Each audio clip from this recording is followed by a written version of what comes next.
Good evening and welcome to Dublin. Round 4 of the 2026 Six Nations is about to get underway. Ireland against Wales. As all of the restaurants and the pubs in the city of Dublin have now emptied out, everyone has come to the Aviva Stadium, getting ready for what could be a very tasty weekend. Yes, it is France who is currently in the driving seat in this Six Nations. If they beat Scotland tomorrow, they might have just nipped that title in the bud with a round to spare. But we still have a game on our hands this evening. Now, Ireland and Wales are out on the pitch in front of us, but of course we are going to have a little bit of ceremony before we get underway, first of all. So we're just waiting for the officials to appear. And they're coming out of the tunnel right now. So this is going to go on for a few moments' time. My name is Sarah Orchard, and alongside me, I'm delighted to say, we have former Wales captain Philippa Tutiet. Hello, Philippa. Good evening. Good evening. And also, with a sweetie in his mouth, so he's chewing as quickly as he can, we have Tommy Bowe, but we'll just wait for the officials and the music.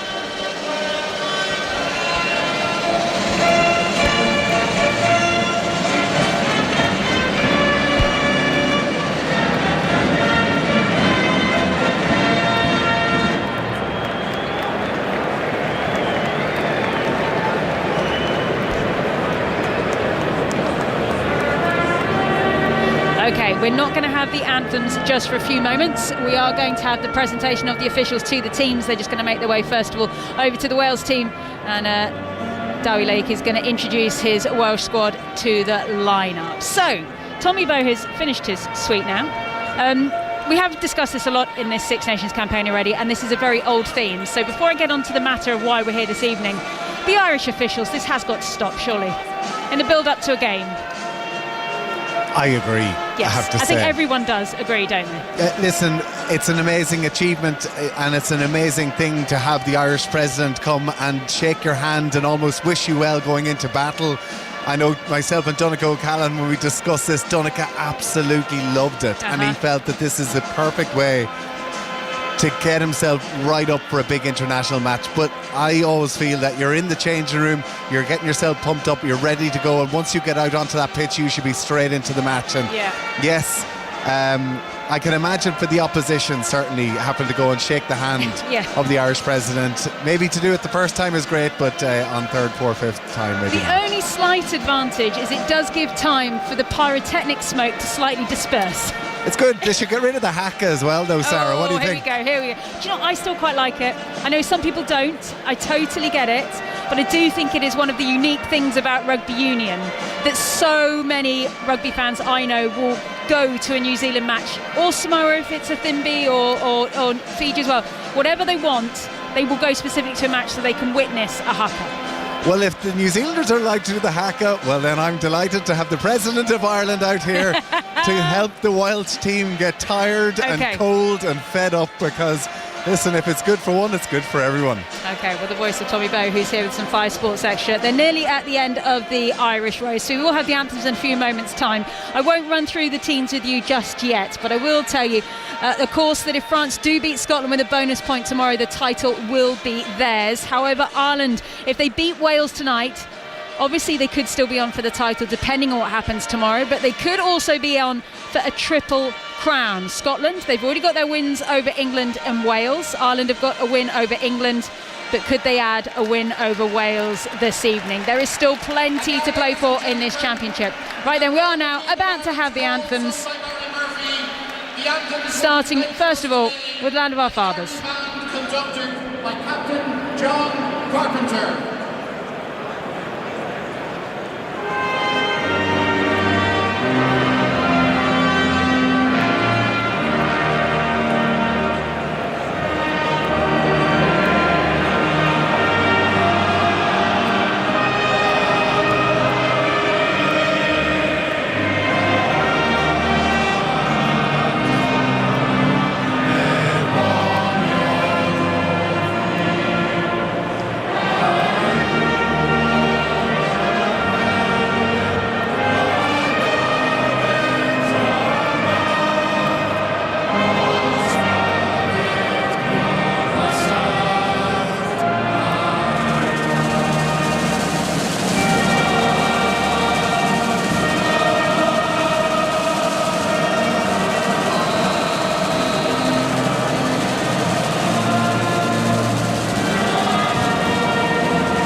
Sports Extra from the BBC. We're building up to Ireland against Wales in the Six Nations.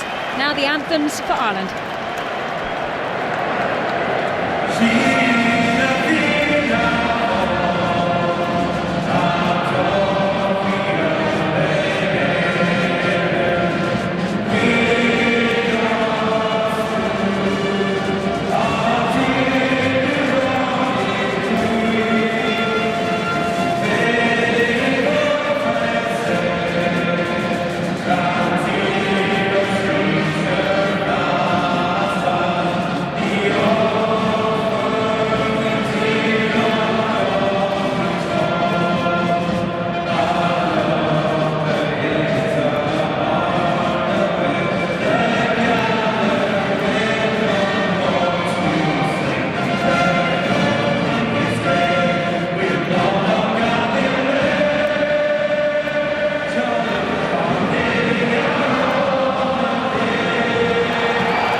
Well, more pyrotechnics go off inside the Aviva Stadium. It's now green smoke that is floating over the pitch as both sides take their tracksuit tops off and get ready to go. Alongside me, former Wales captain Philippa Tattiet. We know how close Wales came to getting that win. That win that is so long waited for now since 2022 in the Six Nations. How are you feeling about this team Steve Tanya selected tonight? Yeah, good. Look, I think the only changes have really been enforced. I'm not surprised to see he's gone with the strong same squad. Some were asking maybe whether Nicky Smith could come in instead of Rhys Carey. He's arguably a better scrummager, and that is one area of weakness that Ireland have shown, is that scrum. So they're going to go for that, but you can't get rid of Rhys Carey. He's scored 2 tries so far in this championship. He's joint top try scorer for Wales. He's got to stay on. Yeah, and he's signed a new contract for Saracens in the last 2 weeks as well. He's been hugely instrumental. Let's run you through the lineup, starting of course with Wales. 3 changes. Lewis Rees-Zammit continues at fullback with Ellis Mee on one wing and Josh Adams on the other. In the centres, Joe Hawkins and Eddie James. Dan Edwards, he's given the keys to number 10 with Thomas Williams at 9. In the forwards, it's Rhys Carey, Dowie Lake and Thomas Francis making up your front row, with David Jenkins and Ben Carter in the second row. Alex Mann, he wears 6 today, with James Bothan holding on to the 7 shirt. He had to come on a little bit earlier than expected in their fixture against Scotland, with Aaron Wainwright, despite having a little bit of a knock. He comes in and wears 8. Moving on to Ireland, Jamie Osborne, Robert Balakoon, Gary Ringrose and Stuart McCluskey unchanged from 12 to 15. Jacob Stockdale, he comes in at 11, with Jack Crowley continuing at 10. And Jamison Gibson-Park, he wins his 50th cap tonight wearing 9. Changes in the front row with Tom O'Toole and Rolo Kenner starting, and then Tadhg Furlong, he will wear 3. James Ryan and Tadhg Beirne, they're in the second row, and then the back row, Jack Conan returns, Nick Tominey gets his first Six Nations start at 7, and Caelan Doris, he captains wearing 8 on his back. We are about to get underway at the Aviva Stadium in Dublin. It's Friday Night Lights, it's the Six Nations. and we are underway. It's Wales who are kicking us off. They're going from left to right in this first half. Wales wearing their white shirt and black shorts. You've got Ireland wearing their green shirt and white shorts. The reason that Wales aren't wearing red this evening is for people who suffer from colour blindness, so they can easily identify both teams on the pitch. High ball goes into the sky then by Gibson Park as Lewis Rees-Zammit gathers on the near side on the halfway, and the ball comes out of play. Just a quick word before we get deep into this game, Tommy Bowe, on the 50th for Jamison Gibson Park. Yeah, a really special day for Gibson Park. An unbelievable servant to Irish rugby, but an unbelievable player. The rugby that he played against England 2 weeks ago was man of the match material. He was head and shoulders above everybody else on the pitch, and we'd be hoping to mark that for him today in his 50th cap. Yes, certainly. 34 years old, showing no signs of slowing down at the moment. Wales, they come away with the ball from the line. A huge tackle from Nick Tominey going in to push the Wales attack backwards, well inside of their own half. Rhys Carry having to fall over the ball backwards, and he's now just outside of the Welsh 22. Taken on this occasion by Ben Carter, increasingly considered a real workhorse in this Welsh squad, but has gone quietly about his business, and is now beginning to cement his name in that second row alongside Dafydd Jenkins. Box kick coming in from Thomas Williams, and that's a well-won ball out on the left wing there for Josh Adams. So Wales have it, and it's a little bit of a scuttering crossfield kick coming in from Dan Edwards. He's really pushed Jack Crowley back into a corner of the field. He's got good support back there from Osborne, and the ball's going to land back inside the Irish half in the arms of Lewis Rees-Zammit, who is attacking over the 10-metre line. If you're just joining us, Ireland 0, Wales 0. We're approaching the 2-minute mark. Wainwright out the back door gives it down outside the backs. We get to see a run, touch on the ball, first touch there by Eddie James as he goes down to ground. Increasing scrutiny, of course, on that centre combination from the Scarlets of both James and Hawkins. Jenkins, he goes onto the ball. This is lateral at the moment from Wales. They're looking for something to penetrate, and it's Dan Edwards. He does the same trick exactly again. Dissects the Irish players, but he's put too much weight on that ball. It's going to go the whole way over the line, all the way into the dead ball area, and the ball will come back for an Irish scrum from where it was kicked. Philippa Tuttiett. No, it was the right idea. It just had the wrong angle on it, didn't it? That could have very easily just trickled over the sideline, and that would have really pushed Ireland back. Look, initially, good signs from Wales. They were under the cosh a little bit after that big hit from the Irish back rower. They were scrambling. They got back onto their 22, but with some strong carries, a kicking game, they managed to move up the field. It's really interesting, actually, because we saw Wales practicing these crossfield kicks in the warm-up. I just thought it was as an attacking ploy, but what they've spotted there is Jacob Stockdale, the Ireland left winger, is either defending very high or he's trying to cover the backfield and leaving a huge amount of space in the right-hand corner. Wales have gone there twice. Once it worked out great for them. Second time, unfortunately, went just that little bit too long. So something for Ireland to be a little bit more aware of, but now they've got the perfect attacking platform, a scrum right in the middle of the pitch. Did you have a little smile on your face, Tommy Bowe, with that tackle from Nick Tominey? Listen, I'm delighted to see him getting a go. Nick Timoney's a player who's been playing for Ulster, playing so well for the last number of years. He didn't even make the overall 35-man squad in the Six Nations last year, and got picked into the squad this year and is now starting his first time in the Six Nations. So it just shows it doesn't matter what age, there's opportunities always to try and get yourself in to represent your country, and I hope he has a cracker of a game today. Yeah, he's an incredible athlete, as Ireland have won a penalty at the first scrum. Ball has gone out of play on the far side from the penalty kick, so Jack Crowley sets up a lovely line out for this Ireland outfit. The first real attacking platform for either side. It's just outside of the Welsh 22, far side of the field. The ball now in the hands of Ronan Kelleher, looking for options as he goes long towards the middle. It's Byrne who goes up to gather the ball, and here comes McCluskey, who has made an absolute trademark of penetrating any kind of defensive wall throughout the Six Nations campaign as Doris goes down to ground. They're well inside of the Welsh 22 now. There's the ball now in the hands of Balakoon.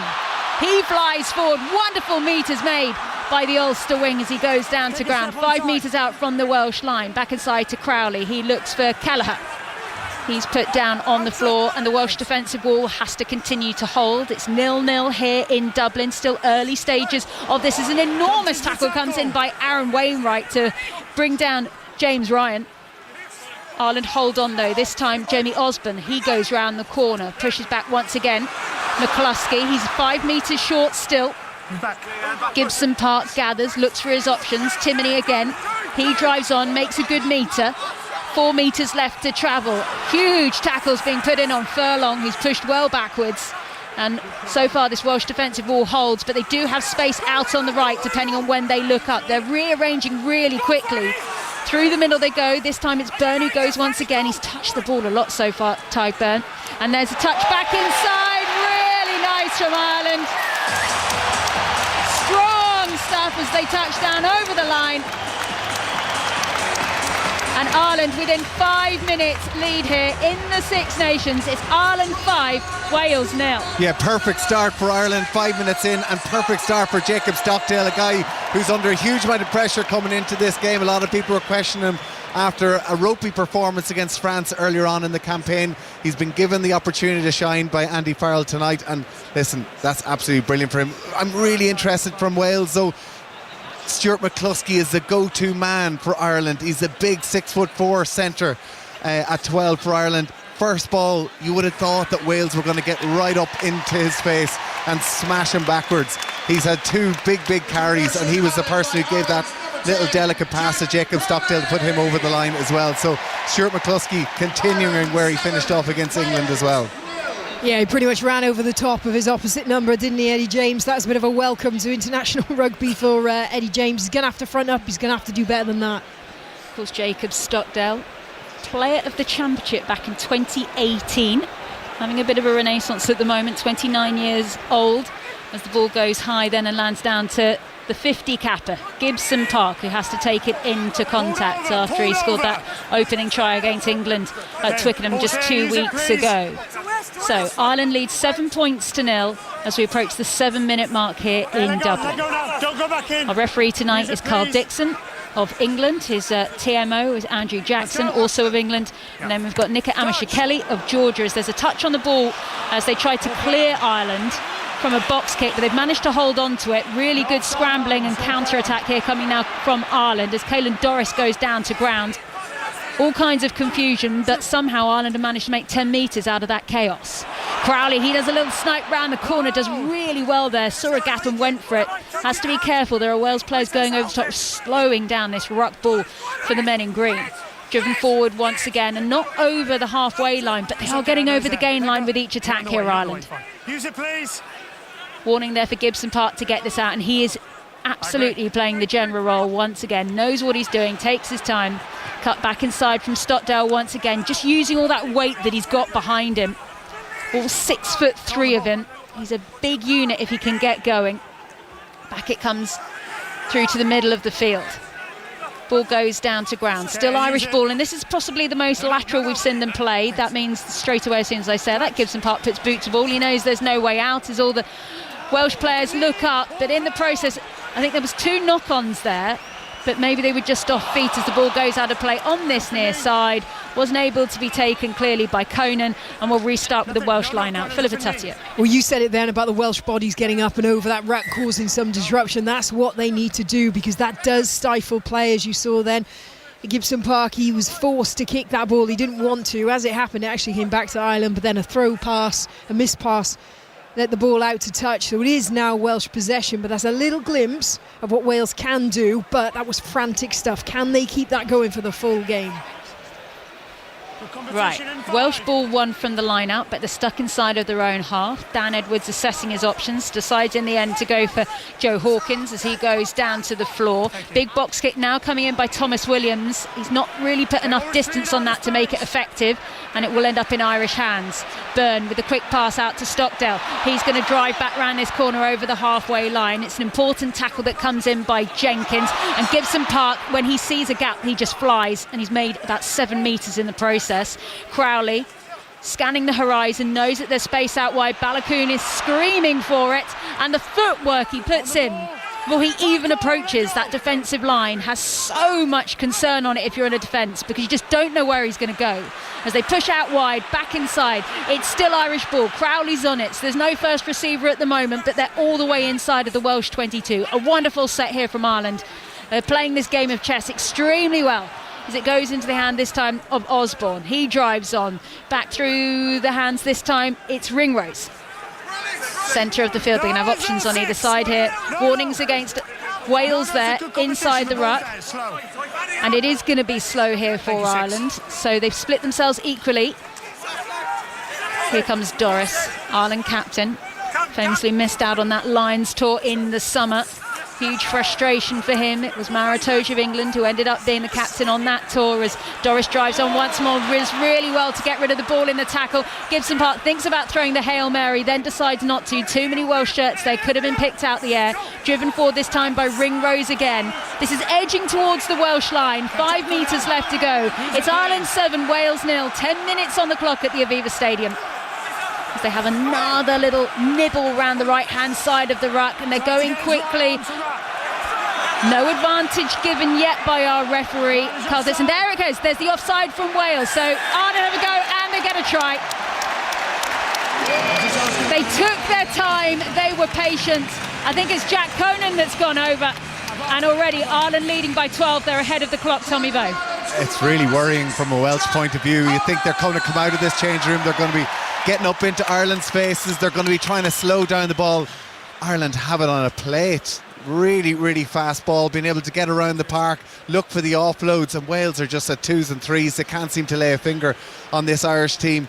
Again, one of the things Steve Tandy, the Welsh head coach, will be disappointed. Those 50-50 balls, the contestable balls are going up into the air. The bouncing ball, it could be anybody's, but Wales, they don't seem to be close to it. Oh, there could be a decision here with the TMO on the try. Okay, let's listen to Carl Dixon. We just need to make sure if we've got the offside first or the knock-on came first. Is it the chicken or the egg? Who came first? Here we go. Right. This would be really helpful for Wales at the minute, because to be 12 points down under in 11 minutes. Okay, so the pass was from O'Toole. I think it was a knock on by O'Toole there in the ruck, was it? They're just checking. Oh, So it's a knock on first, then the offside. Okay, I have a decision. It's a clear knock on by one. The offside comes after the knock on, so it's a scrum, no try, scrum white. okay, it remains Ireland 7, Wales 0. 12 minutes approaching very quickly on the clock, and Wales get a reprieve and a scrum. They do, but look at the position they're in. I'm not sure how much of a reprieve this is going to be. But you're just talking then, Tommy, about the 50-50s, that box kick, and from Thomas Williams as well, who's normally so accurate with his box kicks. That was a terrible kick. You spend so long justifying why there is kicking in the game of rugby to people, and kicks like that do nothing for the cause. No, they don't do anything for it. But the thing is, Philip, is that it creates a contest and it creates unstructured play, and that's where Ireland are able to come alive, because they're able to get the ball, move it 2 passes away and find that bit of space. For Wales, it seems like they've one person going up for it and one just waiting for the ball to bounce, where you see the likes of the France, the likes of the South Africa, the teams that are really capitalising at the minute. They're so efficient in that area, and then they just come alive. Okay, that's a better scrum, but it has gone down on the near side. Carl Dixon wants to see Wales play as Wainwright does pick up at the base and works around the corner. So about 7 metres from their own try line, and they really need a good clearance here. As Thomas Williams calls in a couple of extra players for some ballast, and they will get the box kick away. A little bit of pressure put on him there by Ryan as the ball goes out of play on the far side of the field, and it'll be Ireland who get the line out, and they're pushed back between the Welsh 10 and the 22. Listen, it's great for Wales. 7 points to 0 in 12 minutes is bad, but 12 or 14 points would have been an awful lot worse. They've managed to clear their lines now and try to just put this Irish team under a bit of pressure, because they are playing with a real spring in their step at the moment. Okay, just a reminder that right now, if you head over to 5 Live Sport, you'll be able to hear Wolves against Liverpool in the 5th round of the FA Cup. Our focus here tonight, though, is Six Nations rugby. Ireland against Wales. It's Ireland who leads 7-0 here as the clock ticks over to 13 minutes on Sports Extra. Right then, Ireland have the ball, they've won their own line out, and they're playing between the Welsh 10 and the 22. Their green shirts are trying to rush forwards as Balakoon is well caught there by Ellis Mee. He went down to ground, referee happy he wasn't held, so he went again, didn't need to release the ball. Tadhg Beirne now crashes straight heavily there into the Welsh captain, Dewi Lake. Good support also in there by Rhys Carre. So good team up there to make sure that Tadhg Beirne was pushed backwards. As the ball, though, is still in Irish hands. Gibson Park to Beirne once again. He's going back in for more trouble. I mean, you do question sometimes as a rugby player when you're seeing the same thing twice, similar results. There's a huge wild pass, goes over the head of Balakoon. Real misread there by one of the green shirts, and Balakoon now is having to play out of his own half. Have to watch back at where that came from as Wales deal with that so well as they push Ireland out onto the far side. They've taken the line out quickly. Dan Edwards is under a bit of pressure here, manages to run away from Kelleher, then kicks over the head of Stockdale. If this goes out of play, it's a 50-22. Yes, it is. Wonderful stuff. Well done, Wales.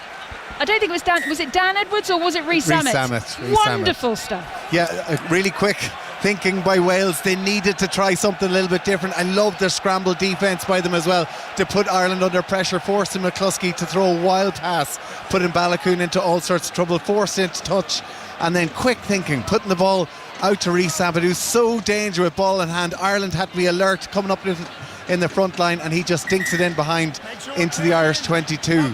Great opportunity for Wales. Yeah, it was a perfect choice to kick as well, wasn't it, from Louis Rhys Sammet? He sort of stabbed it into the ground, so it had real true trajectory, but it went low and fast. Okay, this is the best platform Wales have had so far in the game. They're camped just outside of the Ireland 22. They need to make the most of this position, come away with something. And they've got penalty advantage. That's exactly what they wanted. They've got a free hit here. If not, they've got a penalty right in front of the posts. Ball comes away. Crashed forward this time by Carter and over into the 22 for the first time. Driven on this time by James Botham. On all accounts, he got a phone call from Grandad in Australia after that game against Scotland. Even he was telling him to look up when it comes to restarts. He's taken it well. We're going to come back for the penalty. Offside from Ireland. I mean, this is... He's pushing the Irish line backwards. I don't think that's quite where it was. It was outside the 22. Wales won't complain. And they're having a mother's meeting, or a father's meeting, I should say, about what they're actually going to do here, Philippa. Oh, this is a tricky one. There's an opportunity to get the three. I think Dan Edwards has just signalled for it. It's the first time they've got into that 22. Some people will say, look, it's the first time you've got there, try and make the most of it, but maybe they're being a bit more realistic, a bit more pragmatic, take those early threes. Listen, it's a difficult place to come here in Dublin. They don't have the greatest record. You have to keep the scoreboard ticking over. Ireland have been so dominant in the opening 15 minutes. Wales get themselves into the Irish 22. I think 3 points is a great call for them. 7-3, get themselves back into the game again and start afresh. 7-3 would sound a lot better than 14-0, which is what Wales were staring down the barrel of not so long ago as Edwards takes his run up. That one's gone through. So it is Ireland 7, Wales 3. If you're just joining us here on Sports Section, it's the opening match of round 4 of the Six Nations. I feel we should discuss quickly Podcast Gate this week. Is everyone across Podcast Gate? Didn't think we'd talk about 50 Shades of Grey in a commentary, but we are going to. Really? You're nodding away. Go on then, tell me more. Well, Jamie Doran on his podcast, alongside one of your former teammates, Trimby and Vittorio, yeah. Yes, you do know about it. They were laughing at the state of Welsh rugby because they said that Welsh people didn't want their pity. Your thoughts on that, Philippa Tuttiett? I see they've released a statement. I didn't know there was a statement as well. Oh. I know that everyone's been talking about it all week. As the ball goes out of play on the far side, you're not missing anything. It will restart with an Irish line out between the 10 and the 22. But it has been quite a talking point, particularly in the last 48 hours. Yes, apparently Jamie Doran saying that a lot of his Welsh friends are just so upset that they can't even talk about it anymore. Well, according to the statement, as hosts of the Hands Away podcast, Andrew and Vittorio would like to apologise to the entire Welsh population.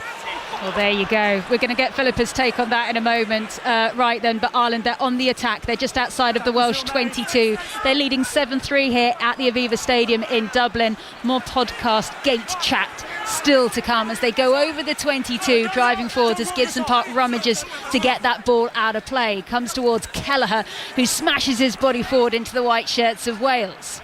Gibson Park, arms out nicely by Crowley, who is the number one in that Irish fly half shirt for now. Driven forward this time by Ryan, who really wriggles his body into a difficult position to place it backwards. And this is a lateral attack at the moment from Ireland. It's not going anywhere, and Wales are holding the defence as they push towards the edge, and that's a really big tackle going in by Ellis Mee on Osborne, and just holding Ireland where they are. They're still flirting on the 22-metre line for the time being. Kelleher gets the ball away to Gibson Park. Really well disciplined attack And good disciplined defence now as Crowley breaks through. They're 4 metres inside of the 22. Ireland still going hunting now for a second try. Gibson Park on the near side. Tadhg Beirne with the soft hands into the middle in the guts of the park now. Furlong, the 3 times Lion, using his body weight to try and penetrate. Kelleher once again, 2-time Lion himself. Ball still popping out the back. Crowley finds Stockdale, the try scorer, as we almost see Thomas Francis lie on top of Stockdale just to slow him down, almost sort of wrestling style. And the Irish attack continues inside of the Welsh 22. We approach the 20-minute mark here on 5 Sports Extra. We've got turnover ball here for Wales. Comes away through Thomas Williams. A wonderful defensive set then by Wales. And it forces Ireland all the way back inside of their own half. It's Crowley who's having to gather. He's got Mee chasing him down. He runs around the back of Stockdale. Well done, Ellis Mee, says the whole of Wales, as he pushes Stockdale down to the earth. And Crowley there really under pressure as Ringrose tries to escape the clutches of the white shirts. Everyone's tired and Wales have got a penalty. We're just waiting to see who that shirt is that comes up. And it's Alex Mann who has won that penalty for Wales, and this is in a kickable position, Philippa Tuttiett. Wow, what a huge couple of minutes. All kicked off with that fantastic defensive set from Wales.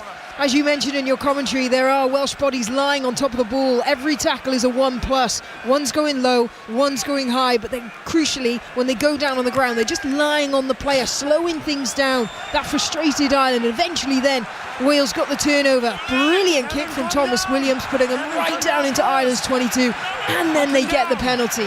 This is a momentum moment.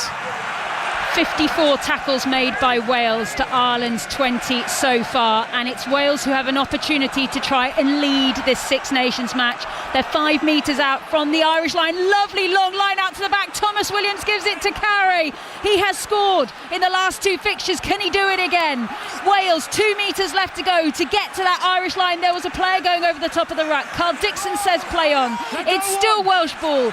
Ireland being given warnings by our referee. Waiting for it is Alex Mann, as is Carey once again. He drives forward as well, switch the direction back towards the near side. They're losing ground here. There's the advantage. They've got another penalty here. You could see it from a long way off. Flying over, I think it was Doris who went round the corner when he shouldn't have been there. Dowie Lake using his muscle, pushed backwards. Penalty advantage. They may as well try and swing this out wide, rather than the effort that's going on by the Welsh forwards at the moment. They're absolutely bruising themselves going into meet on meet as the ball comes back to Rhys Zammit. He tries to use his footwork, tries to get rid of Osborne, but they will come back, and Wales still have the penalty. Big defensive set, Tommy Bowe. Yeah, really exciting from a Welsh point of view. Ireland under a lot of pressure. Wales taking it through phases. Steve Tandy will be delighted. The last 5 minutes, they've shown huge fight, unbelievable defence, massive tackles on the likes of Tadhg Furlong, Gary Ringrose, Stuart McCluskey, exactly what we were questioning of them in the opening 10 minutes. The momentum is definitely shifted in their direction, but they need to score here to really put the pressure on this Irish team. Okay, Wales decision, tap and go. Thomas Williams taps, Dowie Lake goes. No arm tackle, number 4. And it's another penalty. Surely someone's going to go to the bin for Ireland. Here we go. Someone is going. We're watching Carl Dixon intently listening. That's 2 penalties down here. The last one, number 4, has just put his hand straight on the ground, not making a legal tackle. I don't agree. So he needs to get up and make a clear up. That's 2 in this area. He's changed. Oh, reprieve there for Ireland. Yeah, Ireland, I'd say we're very lucky there. That's a no arms tackle 5 metres out from the line. No, it's on the 5. It's on the 5. Okay, they tap and go again. It's Dowie Lake.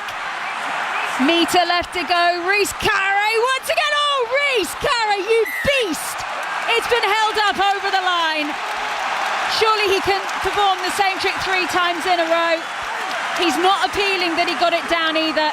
We restart with a goal line dropout for Ireland. Brilliant defence by Stuart McCluskey. Gets on the ball, almost goes backwards and lets Rhys Carr fall over on top of him over the line. Again, Caelan Doris with him as well. James Ryan getting stuck right into it. But yes, Stuart McCluskey, the big man at number 12, is the man who got under an even bigger man, Rhys Carey. God help him. Yeah, it was unfortunate bit of timing there. They had a bit of a decoy runner in Aaron Wainwright just running in front of Rhys Carey to try and distract the defence, but the timing was off and they read it. Irish defence read it perfectly. We have just seen the most enormous collision from Aaron Wainwright into the green defensive wall. We felt it from up here. He's okay, and play continues with Wales. They are being so physical as the ball is knocked on the floor by Wales, and we'll restart with an Irish scrum just outside of the Irish 22. The physicality is enormous. What a hit on Aaron Wainwright. He had a 20-metre run up into that one. You kind of think, oh God, what's going to happen here? But yeah, listen, I think Wales really are up in the ante here. They're starting to put this Irish team under a little bit of pressure. You do feel though that they need to capitalise on these opportunities. They need to try and get the ball, the scoreboard moving for themselves, because it's not going to continue this way. There's going to be a time that Ireland are going to get the upper hand, and you feel that they've got tries in them. If Wales can all of a sudden get themselves to 10, 12 points ahead of Ireland, that's when the question marks start to come into these new players who've joined the team. And Jameson Gibson Park's got a hurtie, needs a plaster. Well, listen, it's really interesting because Nathan Doak, now the Ulster man, is going to come on for his first cap. His dad, of course, Neil Doak, former Ulster rugby legend, the guy who would have coached me. So I'm delighted for Neil Doak, the dad, and Nathan Doak to see him getting out for his first time in the green jersey.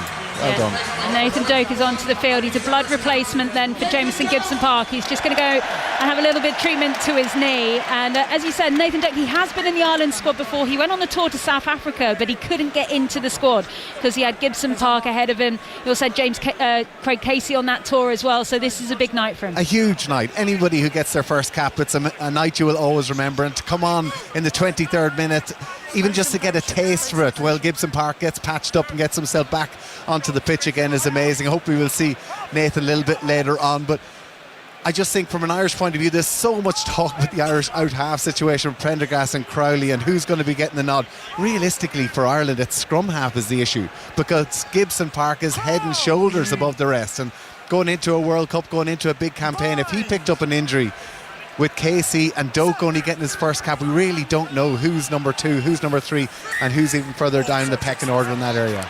Don't ruin a good story at the bar tonight by telling us everyone's talking about the wrong thing for the last 2 years. Well, I think it's all about podcast gate, right? Do you want me to tell you more? I do, but I'm going to have to watch this Welsh attack. Hold that thought, because Wales, they're attacking once again just outside of the Ireland 22. They got a free kick from the scrum, and it's Rhys Zammit who's almost leaping his way out of tackles. He's got to be careful there. You're not meant to jump out of a tackle. As the ball comes back to Daffyd Jenkins once again. Ball into the middle of the field, and it ends up being popped back, and Ireland just need to find a way over that 22-metre line. They're a little bit lateral at the moment as the ball goes down to ground.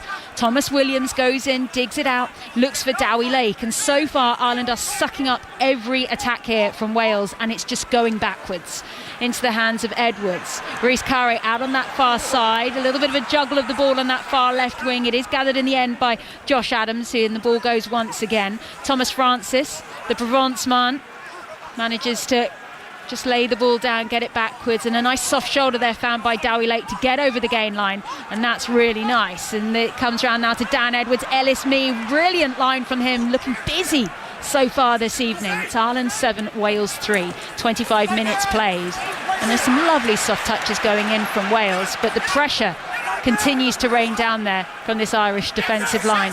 And there's Peels going in there, and it is going to be an Irish ball. Jack Conan was over the top of it. He manages to get his reward, and Ireland will clear from just outside their own 22 with a penalty, Philippa. That's clear. You did feel that was just one carry too many. It got a little bit frantic. The first couple, it was organised, they were making ground, they were going forward, but it was that final swing back where you could just see players were slightly out of position. They weren't in their sort of carrying pods, and then it was just one player was too slow to get in over that ruck, and Ireland read it perfectly and got the turnover then. Ireland able to clear their lines, but exactly what you were saying, Philip. I think that they needed to start shifting the ball. It looked like they were trying to resource those rucks with just one person in them. It happened 2 rucks before that. It happened there. Jack Conan spotted, he went in, got the hands on the ball, and a great turnover from him. Okay, Ronan Kelleher has the ball. It's been kicked down inside of the Welsh half. They're on the 10-metre line, short towards the front. James Ryan calmly brings it down with all of his experience. Doak with the distribution, really calmly done. Remember, this is his debut for Ireland as he waits for the ball to emerge. Just needs to do exactly what he does for Ulster. as the big hits come in this time on Conan. Takes the ball down to the floor, and it's gathered by Doak, and he manages to find Timoney. Now Crowley down the line. It still comes. The last connection isn't there, and Osborne is caught. Big tackle coming in by Conan to make sure that didn't go any further. And Ireland had been pushed back inside of their own half of the field. We're on the wrong side of the whitewash for now as the ball goes down to the floor. Miscommunication there between Balakoon and Stockdale as the ball comes out of play, and we'll restart with a Wales line-out on the halfway. Wales have really upped the ante in their defence. It was something we questioned in the opening 10 minutes. And maybe a message came in from the sideline, but my goodness, they're really getting up into the faces of this Irish team, forcing them into making mistakes. And again, Balakoon tries to get through the middle of two defenders and get the ball away, offloads it, but he offloads it unfortunately into touch. So from an Irish point of view, they're being forced into making a lot of mistakes here by this Welsh team. Short numbers in the line-out, taken calmly in the air. Comes back down then through Williams. High ball been put up by Edwards. There's plenty chasing it. Mee is there, but it's gone forward by Stockdale. He manages to regather though. He's done really well in the air there, Stockdale, as Doak gathers and looks down the line. Kelleher has it. We're playing advantage now.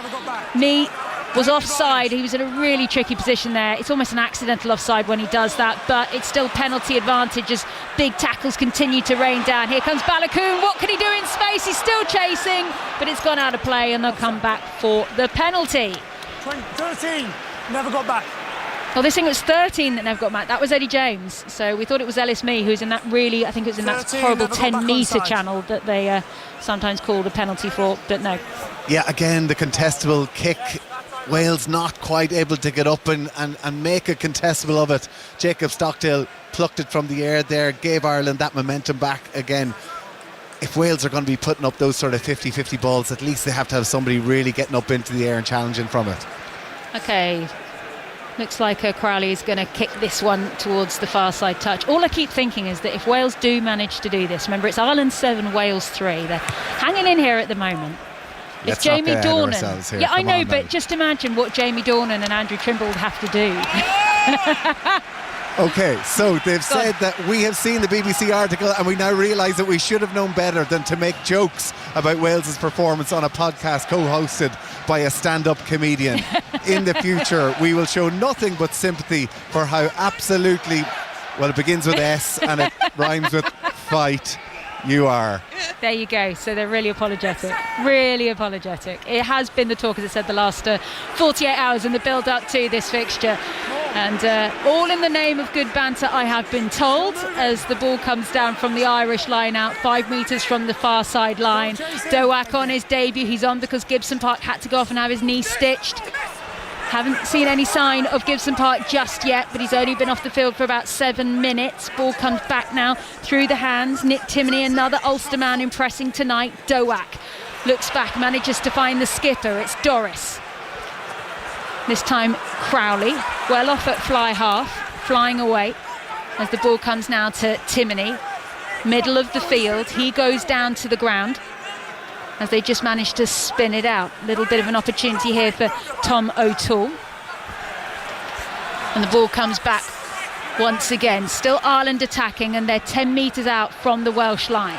Flying forward, and so far Wales, they are just managed to hold this Welsh defensive line for now. Big push then. This time taken on by Byrne. Now Conan. Wales are holding their own for now, but you do just feel at some point the Welsh dam will burst, and Balakoon is a metre left to go. Ireland want a second try. Doris goes himself. Still a metre left to travel. There was a gap there. All of a sudden Wales managed to close it. Popped off again, and it goes. Is that one over? Is it held up? They're looking very closely. He says it's short. Ireland loads of numbers out to the right here. There is absolutely no one at home. Josh Adams is screaming for support. They will come back. How about our own player? Unplayable. And they're saying it's unplayable. We come back. It's an Ireland scrum. Right, very important point to make. It's Doak. Doak. Nathan Doak, yes. I've been calling him Doak. And you kind of feel that if Gibson Park had been on the pitch at that moment, he would have seen the amount of space out to the right-hand side. He would have told the forwards, get away from that ball, because Jack Crowley was screaming for it. As Gibson Park does make his way back onto the field, his leg is all bandaged up very nicely as Doak will go and take his seat again. No doubt we'll see him again in the second half. Yeah, absolutely. Listen, he had a great 5-10 minutes there, but Gibson Park, the Masters, back on again, and this is a really dangerous place for him to come on. A 5-metre scrum about 10 metres from the left-hand touchline. Yeah, and he's just looking fresh, isn't he? You look at all those Welsh bodies, they're looking tired right now. You can see him having a little skip and a dance and trying to test some of those tired bodies. Like I said, I did a no hook, make sure they hook the ball. Okay, we're just hearing the instructions of referee Matthew Carley there. He's just given a warning to both hookers to actually hook for the ball. So sometimes referees make a big thing about this, sometimes they don't. But basically saying don't just chuck the ball straight to the feet of number 8. A real opportunity for Wales now. There's so much talk about this Irish scrum being the real weakness of this team. If Wales can really put on a shove here and try and force a turnover 5 metres out from their own line, these are the sort of momentum shifters that get things back in their favour again. Otherwise, it's a really a great place, a platform for Ireland to attack from. The voice of Tommy Bowe here with us on 5 Sports Extra tonight as Conan gathers from 6 and drives round the corner. It's Ireland 7, Wales 3. Huge clattering in the middle of the field. I'm not sure if they're going to go back and look at that. But still a metre left for Ireland to go to get towards that Welsh line. Is that held up? They re-scramble. They're going to have to go again. Pick, go round the corner. Still not there. This is wonderful defence from Wales, but can it continue to hold? Spun out, stolen ball. Wonderful stuff. I think it was Alex Mann who took that. Brilliant stuff. He has had a couple of moments already in this fixture. He had a great turnover and now he has plucked the ball out of the sky. Oh, he had to touch there. Wonderful stuff. Somehow Wales have missed touch though in their clearance and Ireland have it back, but they're all the way back to the Wales 10-metre line. So Wales, they've defended this far, they're going to have to do it all again or get that ball back as they push towards the far side again. Has it got out of play? Yes! Wales will get the line out, far side of the field, inside of their own half. What a set, Philippa Tuttier. Oh, what a set. You felt like it was coming. Ireland was so close to scoring there. They had Wales completely and utterly on the ropes. That was such a well-read intercept and beautiful. It was a gamble. He shot up out of the line. Ireland had players, multiple bodies outside, but you know what? He could feel that they were up against it and he went for it. Good on him. Absolutely amazing. He's had a couple of really big moments, some huge tackles in the midfield as well.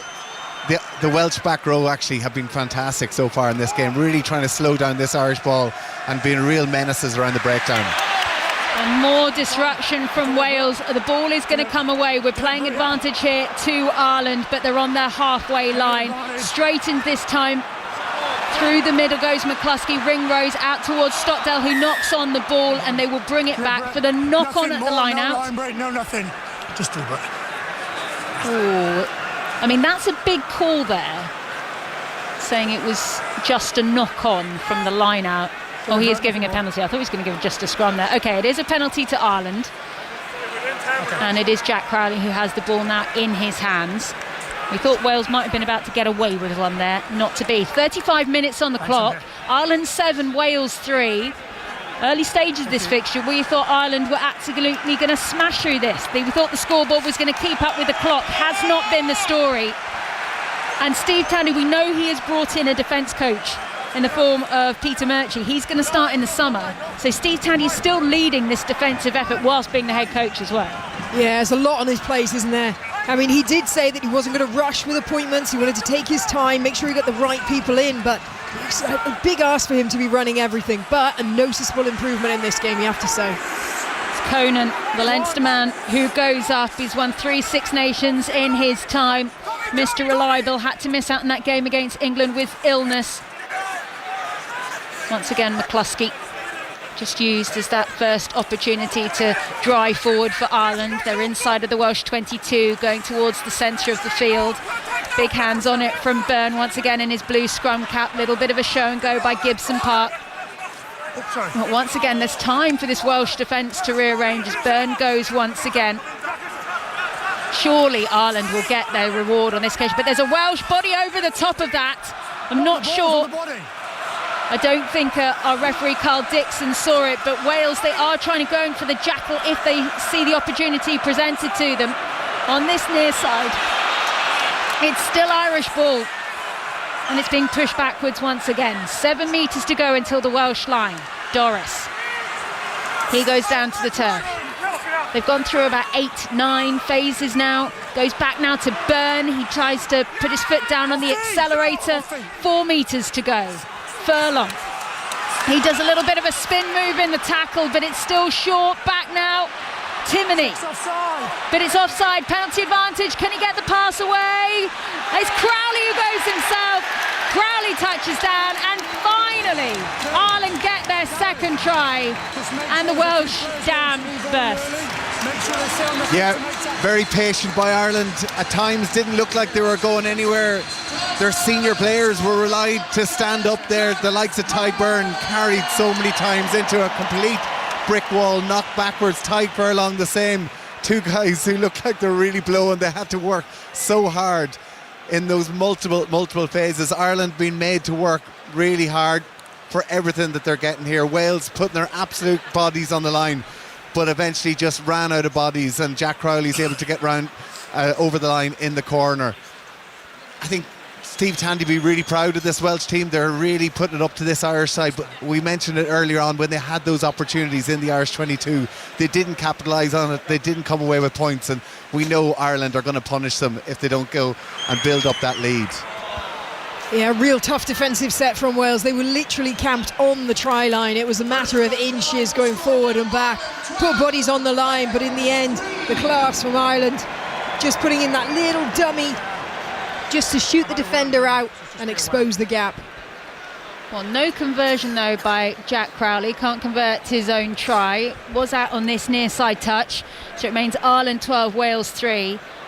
Is noticeable actually when you're looking up and down the stats. It's the one area actually that Ireland do need to work on, is their goal kicking. They are the worst at the moment in this Six Nations campaign so far. It's been a mixture of Crowley and Prendergast, although you have to say Crowley did have quite a lot of kicks on goal against England. He managed to rack up 17 points at Twickenham. And once again, Alex Mann is flying over the top of these rucks, making an absolute nuisance of himself in only the way that he can. James Botham also getting involved as well. Waiting for it to emerge once again. It's Ireland with the ball inside of their own 22 as Doris is trying to run his way around bodies and manages to make a good 5 or 6 metres as eventually Wales drag him down onto the floor. High ball put up by Crowley this time, still inside of the Ireland half, and that's been knocked on in the air by Balakoon, and it's been gathered by Josh Adams. He's going off an amazing run and then almost gives it to a static player as a result. So I don't think that was quite what Josh Adams was trying to achieve. And we're going to come back for the knock-on. So they're going to come back for the knock-on by Balakoon, and we'll restart with a Wales scrum. Interesting decision, what happened after it, but unfortunate there for Balakoon. Yeah, crossfield kick. Again, we talked about those sort of contestables going up into the air. Balakoon went up for it there, wasn't able to regather. Josh Adams picked it up, looked really dangerous running across the pitch, but unfortunately just didn't have anybody running off him to try and capitalise on any gaps in the Irish defence. So Wales against scrum inside Ireland's half. We're pretty much into injury time now, so here's an opportunity for them to try and earn a scrum or earn a penalty. If they can try to get maybe 6 points on the scoreboard going in at half-time, I think they'll be pretty happy. Ireland 12, Wales 3. This will be the last play as they pack down. We are going to stay here in Sports Section for the second half here of Ireland against Wales in the Six Nations. Don't forget that coming up tomorrow on 5 Live, you are in for an absolute feast of rugby. Scotland against France is at 2 o'clock, and then it's Italy against Ireland at 4:40. But it's Wales who come away with the ball from a free kick. They've had a couple of them now from the scrums, which has worked well for them. And this is the last time we're going to see the ball in play before the half. Once again, Rhys Sammet, he does always make a few metres as he goes through contact. And that's what Wales just need a little bit more of as Ben Carter drives in. And Wales, they're attacking inside of the Irish half between the 10 and the 22 as a bit of a run goes in by Eddie James, but he's on his own. Was Doris over the top of that? He thought he had it, but couldn't quite connect. That'll be late now, and Wales just need to work as a team. There's just moments in this attack they just don't look connected as they come back away. Thomas Williams thinks about throwing the big Hail Mary, decides not to, goes short in the end this time, and it's Joe Hawkins who had to take it on. Now Rhys Carré doing what Rhys Carré does! What a try from Rhys Carré! Take a bow, that man. his third try in this Six Nations. They've all been belters, but that one was something special for... Oh, that certainly was. That's for all the rugby clubs up in the valleys. All the guys and girls would have loved that one. Seeing a prop forward, putting a bit of fancy footwork on the wing. Absolutely brilliant stuff. We've seen him score from the close quarters and a crash ball, but he had to work for this one. Initial little dummy show and go past Balakoon, and then just slices between the supporting backs and the 15. A smile on his face when he scores that try. I mean, listen, he went on the outside of Tyke Furlong, which is something that most people could do. My goodness, I thought it was Rhys Zammit there, not a loose head prop. That's incredible acceleration by Carey. Wow, what a try. And I said Wales could do with 3 points just before half time. It looks like this is 7. That has gone over, and that is the half. And Rhys Carey is currently the hero of Wales. It's Ireland 12, Wales 10. And let's just talk about Rhys Carey for the next minute, because we've got to give this guy his flowers. He has done this in the last 2 matches, and yes, they have been flops over the line from short range, and they are hard to get. But moments like that, which, let's face it, is also a massive lapse in the Irish defence, but he took it. No, he absolutely took it. And you know what? He's been in and out and around the Welsh system, and one of his big sort of failings was his fitness. Warren Gatland dismissed him, said, "You're not fit enough, you're not in the squad." He left Wales, signed it with Sarries. I've been watching him this first half. The amount of times that guy's been rucking on the wing like a flanker, he has been working his socks off. So he's got through that fitness now, and he can use that mobility, that power around the field. A real weapon for Wales. There was a lot of people talking about Nicky Smith to start ahead of him going in because he's such a good scrummager, but Rhys has got that sort of X factor. That's his second time over the line for Wales, because he was held up by Stuart McCluskey earlier on in that first half as well. He really is a danger man. He's somebody that we need to see Wales getting the ball to a little bit more often. Again, the likes of Rhys Zammit is just showing when he does get that ball in space, he can create all sorts of trouble for this Irish backline. And as well, Eddie James is another person who's been able to get over the gain line over and over again. So Wales will be going in at half-time 2 points down, but unbelievably proud of themselves and ready for a big second half. I will stop talking about Rhys Carey in a second, but this is what's been written on the BBC Sport website, because we have the live text that is rolling. Andy Gray, who's writing this evening, has just written, "Oh my days, what a try from Rhys Carey. The big prop gets the ball from 30 metres out. He puts his head down and charges forward." I don't think it was quite 30 metres out, but it's one of those stories that's going to grow as time passes. It certainly will in his after-dinner speaking circuit in a few years to come. Wonderful stuff. Right then, before we just take a break, let's just talk through the half. Jacob Stockdale, he went over for Ireland to leave 7-0, very early days. Jack Conan had a score that was ruled out. A penalty from Dan Edwards just kept something on the scoreboard there for Wales. And then we have seen a try from Jack Crowley in the last 5 minutes, but also one for Rhys Carey right on the half-time whistle. What would you say, first of all, for Ireland, Tommy Bowe? They started like a train. They absolutely came out of the blocks and caught Wales. They looked like a rabbit in the headlights, and only for Jack Conan's try being called back from that knock-on by Tom O'Toole just before it, I think Ireland looked like they were going to steamroller this Welsh team. But Wales, we questioned their commitment, we questioned them getting off the line and, fronting up in the physicality, and after that it's like they were a different team. I've been blown away by the likes of Alex Mann, some of his huge heroic efforts, and to get that try though, that's the big thing. It's all good and well making your big tackles and big turnovers, you have to get the scoreboard pressure on, and that's exactly what they've done at the end of that first half. A stat just flashed up on one of our screens, Philippa. Wales 130 tackles. Yeah, they've made over double the amount of tackles that Ireland have, and that is going to pay dividends come 60-70 minutes. You're going to see that effect on the team.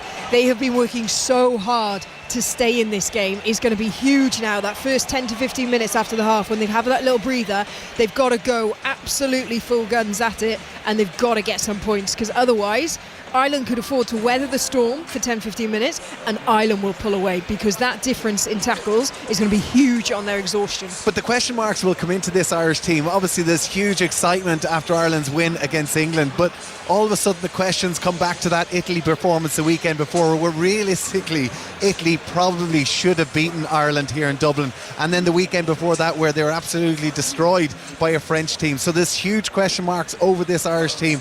If Wales can start well in the second half, those doubts start to creep in again.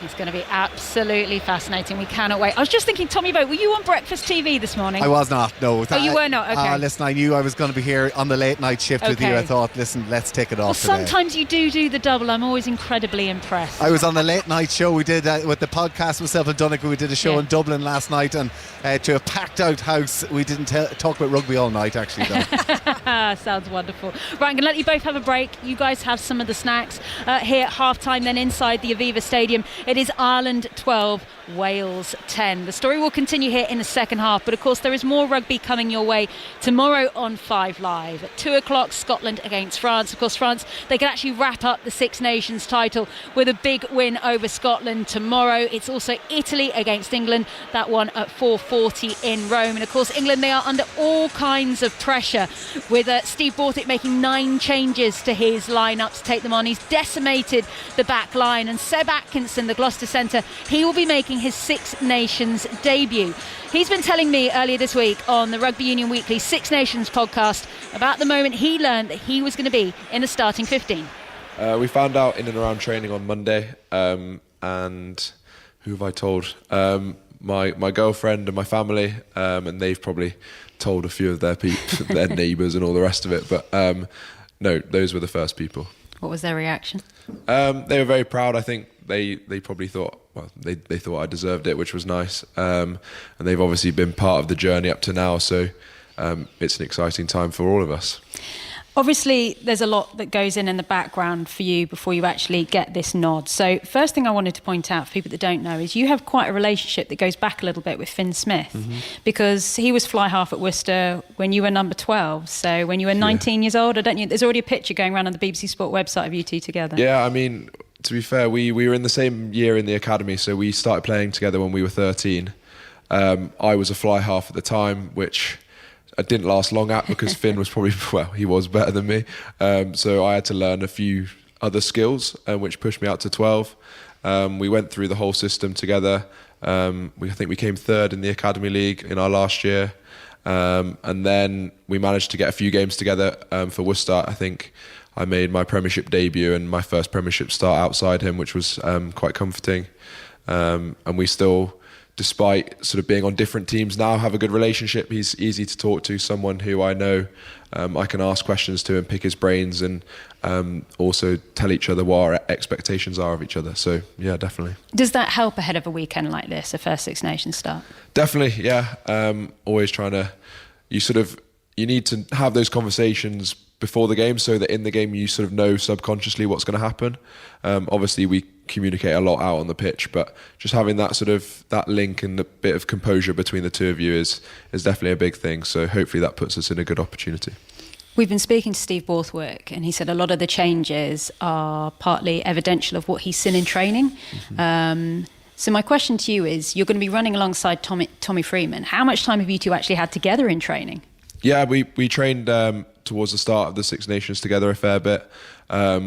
We do mix and match the teams now and again, particularly when the backs split from the forwards. So been working on those combinations on the pitch for a while, even though we've not been playing together. And then also off the field, like, everyone's really sociable. Everyone's been really welcoming to me, as I've still probably one of the newer ones in the squad. So from both sides, on and off the pitch, I think we have a really good connection, and we'll be ready to take on the opportunity. You'll be taking on Brexham Menoncello. How do you as a pair feel about taking on what is arguably the Form's centre partnership right now? I've played against both of them for my club, so a tiny bit of experience. I think playing in the Six Nations, you're going to come up against some of the best players in the world, so that's really exciting for me personally. I think the way that they like to play with their physicality and their ability with the ball is sort of gives you a nice sort of head-to-head, although we don't look sort of head-to-head at individuals. I think it means you have to lay down the marker, and you know that the physical side of things will be big at the weekend. So really looking forward to getting stuck in. I'm really glad you mentioned the word physical. I don't know if you remember, we caught up with you at the Premiership launch. Yes. And I asked you then, what was it Steve Borthwick was really impressed with you over the summer? And you said, it's really a lot about my physicality, actually. Is that something that you've continued to work on and think might be giving you the edge right now? Definitely, I think my running's always been a big thing, and then in and around the collision, both sides of the ball.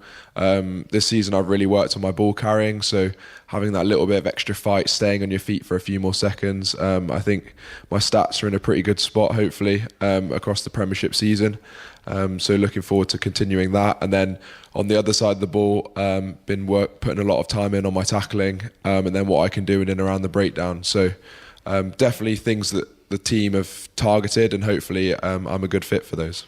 I know you must have been so frustrated with the injury around Christmas, with missing out on the England games. So how big an opportunity is this for you now? What does it represent for you personally? Yeah, definitely. I think I really wanted to make the most of when I broke into the team in the summer. So this is probably the continuation of that, but a little bit further down the line than I was expecting. So I've got to not let it get too ahead of me, but remember how I felt in those times when I was missing out and use that as motivation. So yeah, obviously the competition in my position and across all positions means that we get the best out of each other. So definitely need to lay down a marker, and that'll only bring the best out of me. When it comes to laying down a marker, there's obviously the statistic that everyone is talking about this week. England have never lost to Italy. Has it been discussed at all by any of you, and does it hang heavy? I don't think so. I think every game that you play in the Six Nations or for England is massive. So that side of things, and we always want to win. We'll never ever think about losing. We know where we're at with the last two results. We're obviously not proud of them, but I think we've come to a realisation that we're not a million miles off, even though it might feel it. So we're tightening down a few areas, really going after a few things, and that gives us clarity and belief, and we know that we're going to put in a good performance. Now, I know this is a story that you may well be bored of telling now, but for people who might be getting used to you, Seb, of course. Are you the fittest man in rugby union still? There's many ways to measure this, so it's probably quite a difficult question. No, but we do a relatively unofficial test across rugby called the Bronco. I think it was about 1,200 metres of running, and I got a very good time pretty much this time last year, whilst not being involved with England. Had a lot of free time to get nice and fit. 4 minutes 8 seconds for anyone. Not that you're counting, but you do remember that very quickly. Yeah. Okay. So if anyone wants to give it a go, then I guess that's what you need to be. But no, it's very unofficial, and rugby is for all different sizes and skill sets. So hopefully I can bring that side of things into the game, and yeah, that's what I try and do. For anyone that doesn't know, before you, Beauden Barrett and Cam Roigard had the record, and apparently you beat them by 4 seconds, I believe. Did you know that? Maybe I had a bit of a breeze behind me or something, but no. Don't say it's wind assisted now. Well, no, I'm obviously proud of it, and it's something that I've always prided myself on, is my work rate off the ball and how hard I can run for the team. So the coaches have valued that, and I feel like I can show that. And if there's any young boys or girls listening to this who want to get involved in rugby, you've clearly got quite an engine on you. You do have quite a big background, as I understand, in cross country as well? Yeah, I used to do that alongside my rugby when I was relatively young. But yeah, definitely, I think rugby's a game for everyone, as we were saying. But I think because of the physical nature and how hard you have to work, I just say to those people is pride yourself on your hard work off the ball and keep sticking at that. And hard work is sometimes more important than any talent that you can do. So put your head down and work hard. I feel like we need to put that on a poster somewhere, on a wall. Before I let you go, you need to give us the accurate information of what's going on behind the scenes. Has Ollie Lawrence, Freddie Stewart or Marcus Smith had a haircut yet?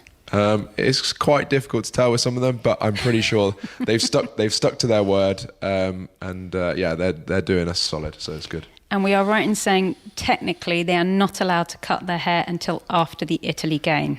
Yes, that was what was agreed. So I'm sure we've got this far that they'll be sticking to it. Amazing. Well, we wish you all the best in Rome. Good luck. Cheers. Thank you. There you go, the voice there of Seb Atkinson speaking to me from the England training camp earlier this week. Of course, England take on Italy tomorrow, a 4:40 start.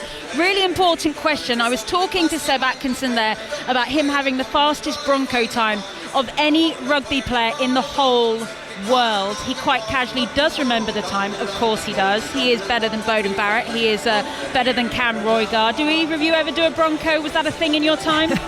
Oh, you're showing our age now. Was it a thing in our time? Hey, how dare you? I think I'm older than both of you, so don't worry.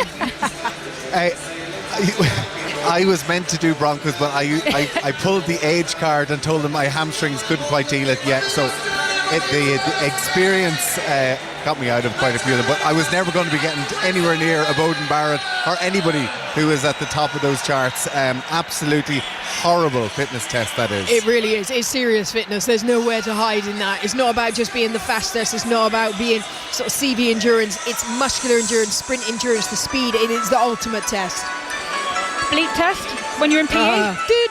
Yeah. We had the bleep test, you had the 150s, you had the yo-yo test, you had the repeated speed test, the Broncos. We've been there, done them all. I was going to say, they just give it a different name each time, don't they? I mean, life up here watching is so much easier, isn't it? Yes, as we tuck into a continuing selection of bags of sweets. We haven't finished one bag, but I did notice one did go the way of the engineering team towards my left. He's got a smile on his face because he knows he was the culprit. Right, there's some rugby to talk about here inside the Aviva Stadium. The halftime score, Ireland 12, Wales 10. The hero of Wales is Rhys Carré. And I didn't think he'd run 30 metres to get his try at the end, but Tommy Bowe made me watch back the replay that went round the stadium 3 times, and we've agreed it pretty much nearly was 30 metres. Nearly over 30 metres. I mean, my goodness, for a loose head prop to bounce off Robert Balakoon, the Irish winger, to go out on the outside of Tadhg Furlong, who fancies himself as a bit of a speedster, done probably well in a few Broncos himself in years gone by, but I tell you what, Rhys Carr is going to live on that one for a long time if Wales can get an epic win in this game.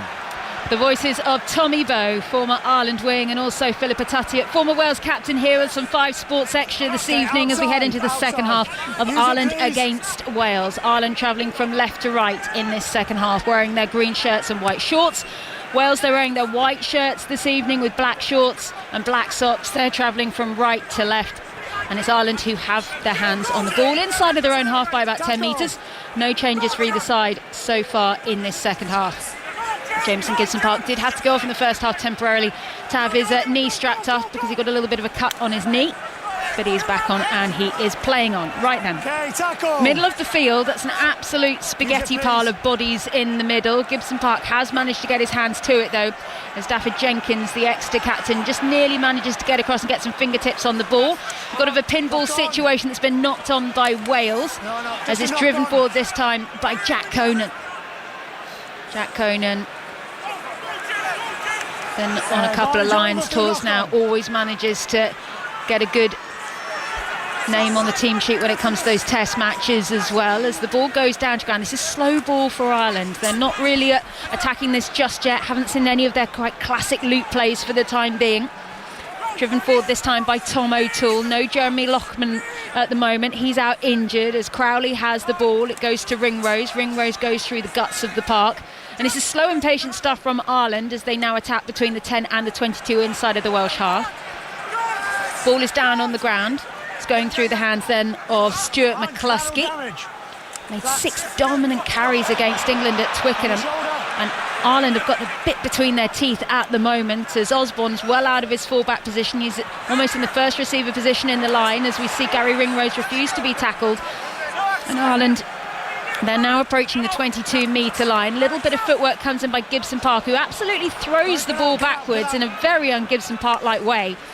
And Ireland lose about 6 or 7 metres and they're pushed back outside of the 22 in the process. And there's a real mess going on. I think we've got an injury on the ground. Crowley absolutely nailed there. OK, they're just going to very slowly let everyone get back up off the floor. You okay? Jack Crowley seems to be OK. Still down on the ground at the moment is Alex Mann. And there was a huge clattering. You saw it, Tommy Bowe. What did you see? Yeah, it looked like Jack Crowley had tried to take it in. He looked like he was off balance, and Alex Mann came in. My original view was falling and clattered with him. He landed really awkwardly. I thought that it didn't look too good from his point of view, but he seemed to jump up pretty happy enough with himself. He's a player who's under a lot of pressure at the minute. He wants to pull out a big performance. He won't want to see himself going off, but at the same time, you always have to make sure to care for the duty of care for the players is most important, and fair play to Carl Dixon and calling that up. Well, just a reminder that all the players, they do play with the instrumented mouth guards now in the Six Nations that will flash and go off if they have had a head contact that is deemed that they need to go and be checked for a head injury assessment. His gum shield has not gone off. There will be an independent doctor who'll be looking back at the collision as well. So we restart then. It was Ireland going forward. It would be an Irish scrum in the middle of the field between the Welsh 10 and the 22. Philippa Tuttiet's put on her brown gloves after she mocked my children's gloves that I brought with myself to Dublin today. The smallest gloves I have ever seen. Can I take them home for my 3-year-old, please? Hey, I need them. Right then. Ball comes away then from Crowley. Big pass out towards the right wing. Balakoon driving forward. The Ulsterman looking for options. Now, Reece Samet put a hand to it, but the referee's happy it actually went backwards. Technically, it would be an option, and it's a penalty. One of the Welsh players. Cynical play by Wales.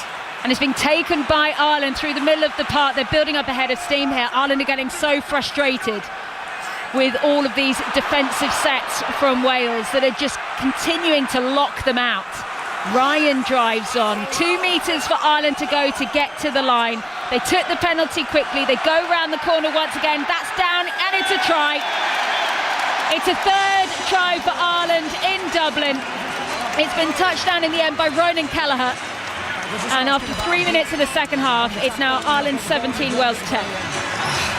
You think back to that Wales-Scotland game, they were doing so well, and the little switch off and the kick off that opened it up for Scotland to get themselves back into that game. Ireland were attacking down the right-hand side. Balakoon tried to throw it back in. Lewis Rees-Zammit slapped it into touch. It was an Irish line-out. Alex Mann stood there blocking the fast line-out, and Jack Crowley threw it into. All of a sudden, Carl Dixon gives a penalty against him, and Ireland go through a few phases and get over the line. Just one moment. TMO looking at another one. Okay, I thought Jack Conan had gone over. He had one scrubbed out in the first half. Clearly by number 6 Green. Yeah, my initial view on the block is that he's alongside, so he does potentially get an attack to his weight, but I thought that it was okay. We can look at both parts.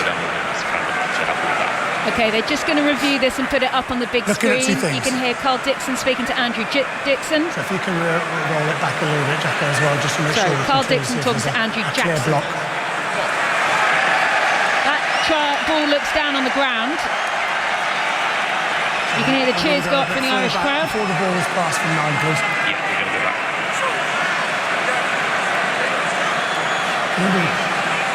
They're just trying to see what happened in the build-up to it. Right. What they're actually looking at is the actions of Ronan Kelleher. Did he block the Wales tackler who couldn't come through?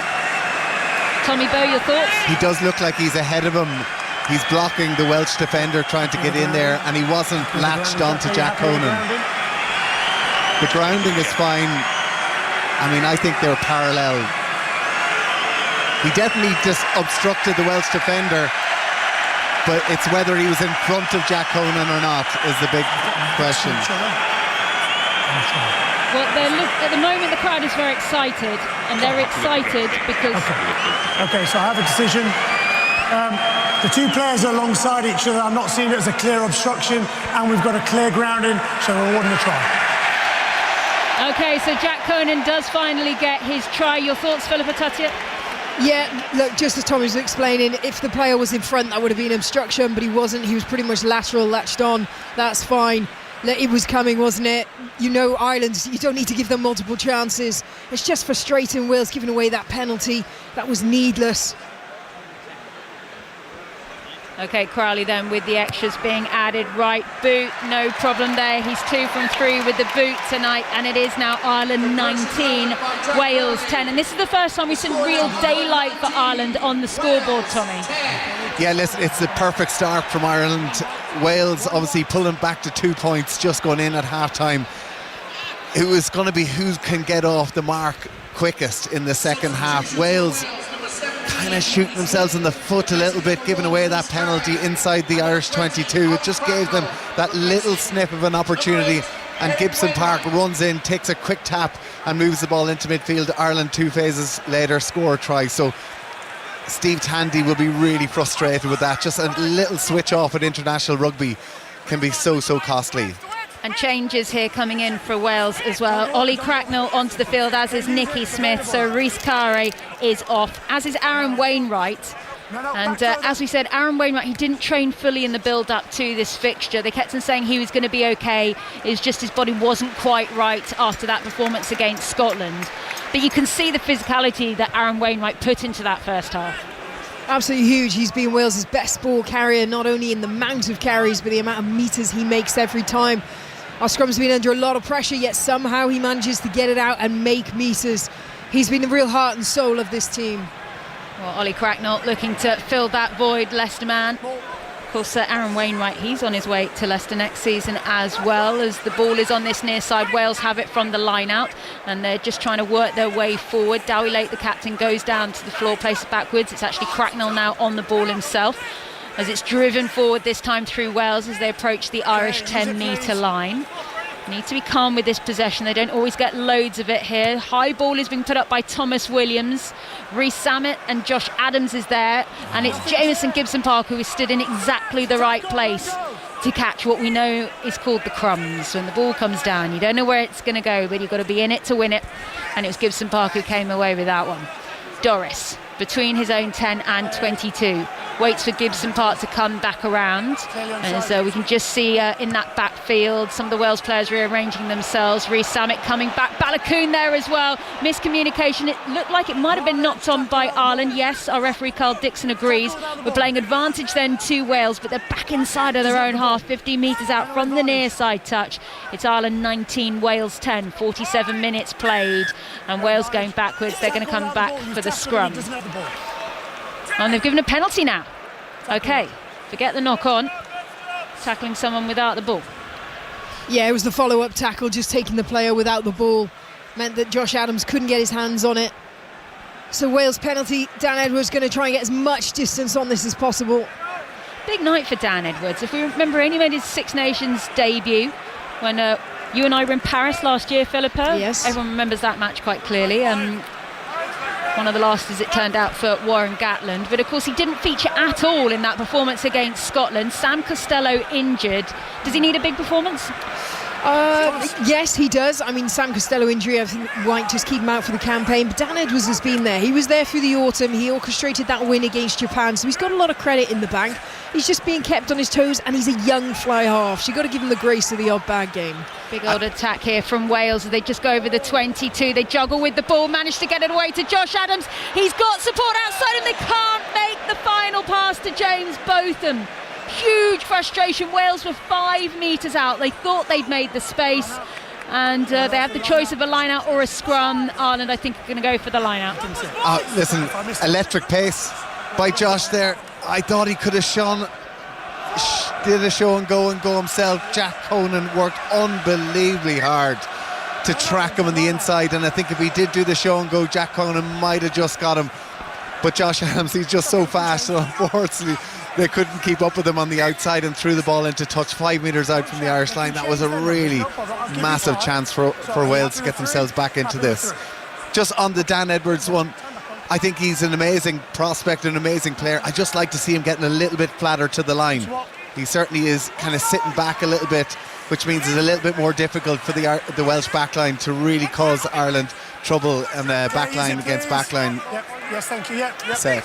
Voice of Tommy Bowe and Philippa Tuttett here with us on 5 Sports Extra. As Ireland do manage to clear the ball. They won the line out, then they send it out of play. Still inside of their own half though, between the 10 and the 22, and Wales will get a line out here.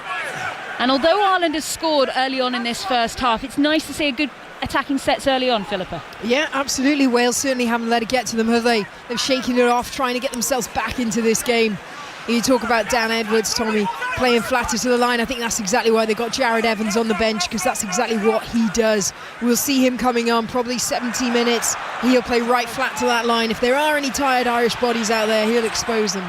Well, the ball has been knocked on from Wales, so we're playing advantage to Ireland. They'll bring it back for an Irish scrum. There was a lovely moment in that last passage of play where Thomas Williams didn't pick up the ball, he just scooped it off the turf with one hand and flicked it up into the air to keep the Wales attack going. And that's sometimes what we haven't really seen from Wales, is just that quick attack. It's exactly what Gibson-Park brings to the Irish team. It's exactly what Thomas Williams, we know he can do it. We know that there are some electric players within this Welsh team. We just want to see more of them get their hands on the ball and really cause that little bit of havoc with the Irish team, because what we saw with Josh Adams there, when he does get that little bit of space, he can cause all sorts of trouble. We want to see the likes of himself, Ellis Mee, get them hands on the ball, Rhys Sammock, trying to get them with on the ball in space, because they're the sort of players that get the crowd up off their seat again and cause Ireland all sorts of trouble. Let's just listen in. First half, it was a deliberate knock-on, but nothing more. Should be a penalty. He's gone through. No, he's come through. Okay. It's a penalty. Right, Carl Dixon is bringing play back to where we had the last line out, where Tadhg Beirne flew through the line as the ball was coming away and managed to get a hand on it as Thomas Williams passed the ball away. And because he touched the ball in flight, they're coming back for a penalty because he didn't try and catch it with two hands. Like, come on. That is so far back. Really wanted that scrum. Like, it's absolutely the right call, but I mean, It's a late one. Slowing down the game. And that will have come in from the TMO. So Wales get another chance though, Philippa. Yeah, look, I'll take it. That was so inconsequential. I mean, we were watching it. We didn't even see that hand grace that ball. It really didn't affect the flight of it. But like we say, letter of the law, it is Wales' penalty and an opportunity for them.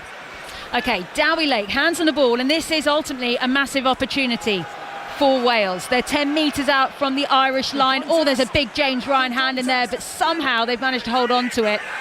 Eventually managed to get it to that. They can't maul this because it's a real pile of bodies on the floor. As Dowie Lake just almost revs the engine as he goes into contact, and they're trying to choke tackle Dowie Lake on this occasion. That's wonderful Irish defence. If it goes down to ground and collapses, it'll surely be an Ireland ball, and it is. That was wonderful defending there by the Ireland forwards, and they get the scrum.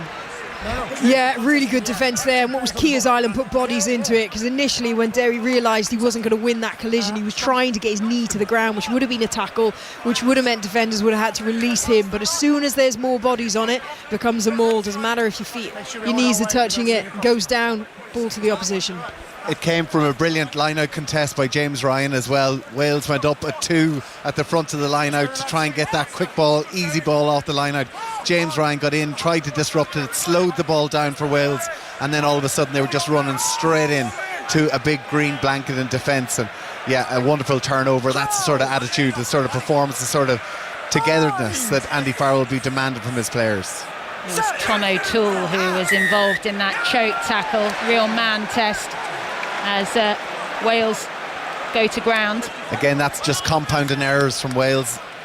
You can see the tiredness, I think, starting to come in. All those defensive sets in that first half, it's where your brain isn't quite thinking straight. You're making these small mistakes, and when they start to build on top like that, it gets more difficult. Talking of small mistakes, from that penalty, Jack Crowley has kicked the ball and it's only gone about 15-20 metres up the near side touch. That's not the kind of penalty clearance surely you want.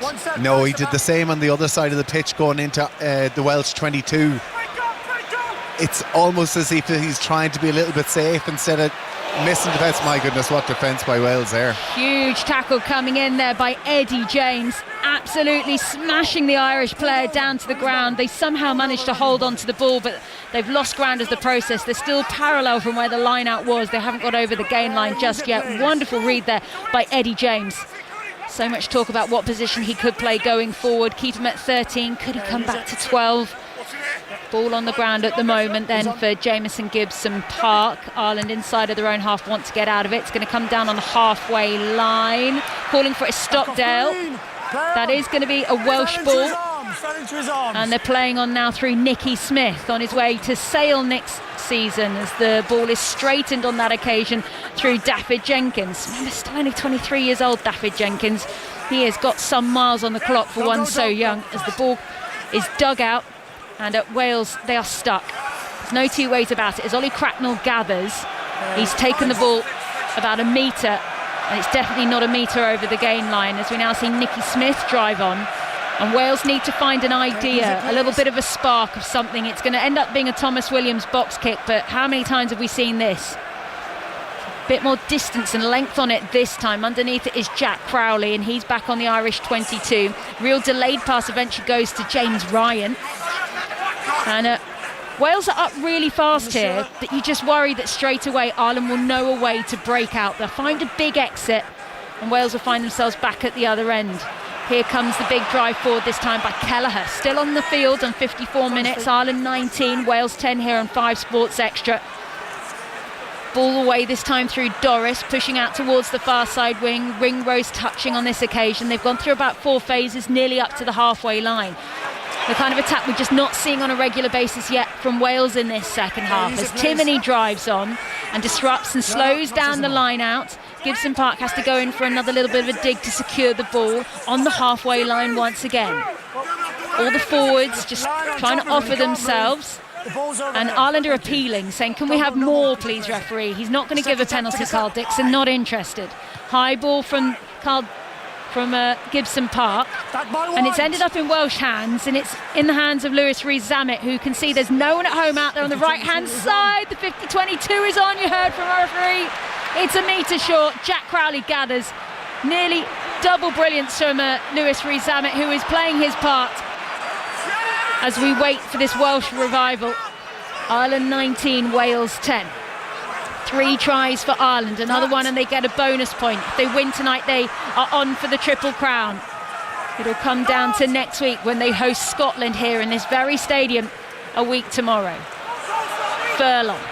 He's pushed backwards and the ball is dislodged. Wonderful take on the floor by Cracknell, and Wales need to come on the counter and have an opportunity. It's loose. Gibson Park has it. He's so alive to everything. On his 50th cap. There's no scrum half, and it's turned over again. This is madness. Nobody can put a name on this, and we're going to come back. It was knocked on by Ireland, and I think Carl Dixon has just put everyone out of their misery. I mean, it wasn't that bad, really. I mean, it was back and forward. It didn't go anywhere. There was a lot of play in the middle of the park. I just wonder, we saw Thomas Williams with his box kick there. He slowed the ball down, put it up into the air.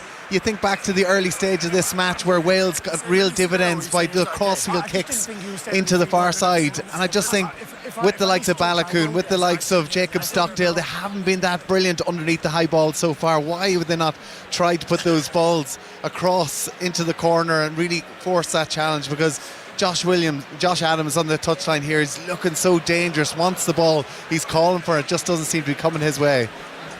Louis Rees-Zammit was so unlucky with that 50-22, wasn't he? He's had brilliant awareness. He's done his homework. It was the fact that when he caught that ball, he actually ran backwards towards his own try line just to give himself a better picture so he could scan, and then he put that drilled kick in half a metre away from being a brilliant 50-22. Well, we've just been shown some of the territory stats from our colleagues at BBC Radio Wales, and it does feel a lot like this when I tell you that everything we've been watching has been to the left-hand side of the field. Everything's been in the Ireland end of the field. We haven't really been down into the Welsh 22 at all. Now, Ireland have had a lot of that ball, but they just haven't done a lot with it. No, it's a big question mark as Sweet Caroline of all songs rings out around the Aviva Stadium I find here. this bizarre. They play this here a lot. Me too, Strange. to be honest with you. It's like the darts has come to Ireland. Listen, Ireland goes through a huge amount of phases, but what they're missing is a big destructive ball carrier. The likes of Doris, the likes of Conan are wonderful ball carriers. They've got great footwork. McCluskey the same, brilliant at getting the offload. But they really miss the likes of a Bundyaki, a destructive ball carrier, James Lowe, who can get them over the gain line when the odds are against them. And it's something we see from this Irish team. They go through phase after phase, but realistically, unless they find an opening in the early stages of those phases, they don't seem to go anywhere, and they rely on the likes of the brilliance of Gibson Park to try and open up space out wide. OK, you didn't miss any rugby because the scrum has been given as a free kick to Wales. There's a scrap here with Tadhg Furlong, I think. Yep, I think it might have been with Nicky Smith. And there's an absolute bundle in the middle of the field, and when the front rows get angry, they are big men and they take a long time to get up. Listen, it's amazing to see this from Wales though. 19 points to 10. Everybody was talking about Ireland going to win this game by almost 30 points. And to see the Welsh pack put it up to the Irish pack like this, to see the likes of Tadhg Furlong, somebody is so experienced, lose the head like this. Yeah, Tadhg Furlong has absolutely lost his head. So he was popped up in the scrum, and as a result, he dragged Nicky Smith by the shirt backwards. And I'm quite surprised it didn't turn into a penalty, actually, because Furlong definitely started all that. It's a mess of bodies down on the floor and everyone's a bit angry. Ireland have knocked it on. Here come Wales. They're trying to fly away through Ellis Mee. He's got about 7 green shirts around him. He's on his own. Finally Wales arrive and they need a big attacking move. The crowd are appealing something on the far side, but they'll come back for the Ireland knock-on in the middle of the field. So the treat that we get after that is another scrums. We get to see Nikki Smith and Tadhg Furlong lock horns once again. Now, I'm watching very closely because I can see that Thomas Clarkson is warming up down on the side. Is Andy Farrell going to let this happen or not is the big question. Will he make the sub now? I can see also McCarthy, he's bouncing around, but no, we are going to get Nikki Smith versus Tadhg Furlong round 2. Here we go. Yeah, a big one for Wales now. Scrum deep inside the Irish 22, a big opportunity for them to try and capitalise on the pressure that they put in this Irish side. Tadhg Furlong, 4 Lions tours he's been on, a guy who's been there, done that before, but it's not too often you see him lose the head like he did against Nikki Smith. And Nikki Smith, who has proven he is a world-class scrummager, this is a massive opportunity for him trying to get one over the Irish pack. All eyes are on the near side of this scrum, and that's a big push from Wales. It's collapsed down on the floor, and I think we're going to reset that one once again. It almost collapsed in on side of itself. It was wheeling slightly on the far side, but it was 1-0 Tadhg Furlong, I reckon. But was it already 1-0? Did he level after Nikki Smith took the first one? Oh, well, that was Is a it 1-0? judo. That was like a judo throw. That wasn't a scrum. Okay, this is exciting. Phil, do you want to add anything to the scrum here? No. Just like them to get it done, really. Let's have some rugby. This is like the haka. We should get rid of scrums as well. There's not going to be any rugby left if I leave you in charge, Tommy Bowe. Right then. Okay, it's Ireland 19, Wales 10, 58 minutes on the clock. Tadhg Furlong and Nikki Smith do not like each other, and they are scrumming down once again just in front of us. Thomas Clarkson is waiting to get on to see if he can make an impact here, but everyone is just really wants to know what Furlong and Smith are saying to each other. We can hear the referee's mic is right there.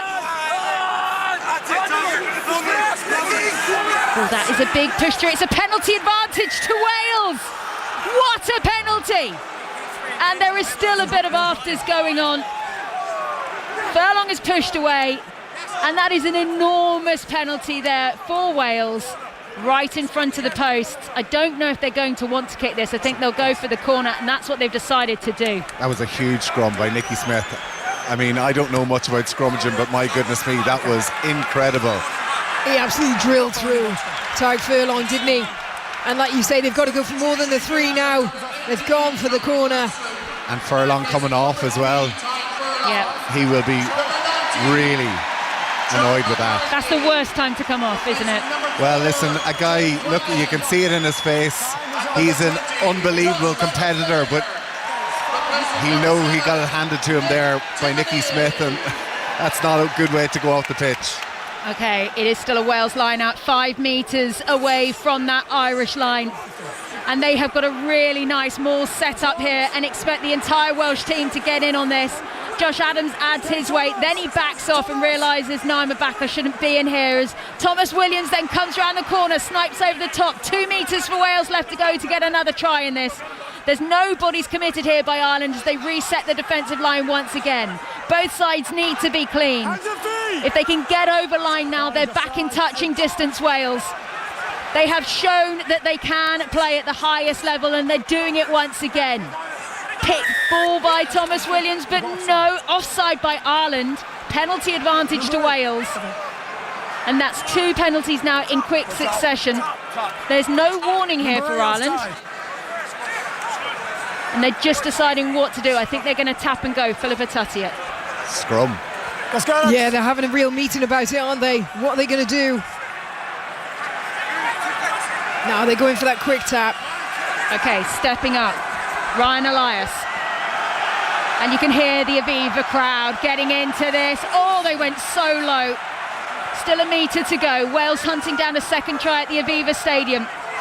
They have played some really strong rugby. They're not just about defence, they're trying to get this attack going as well. There's no Rhys Curry on the pitch here to save them on this occasion. Huge tackles raining down on the Wales players.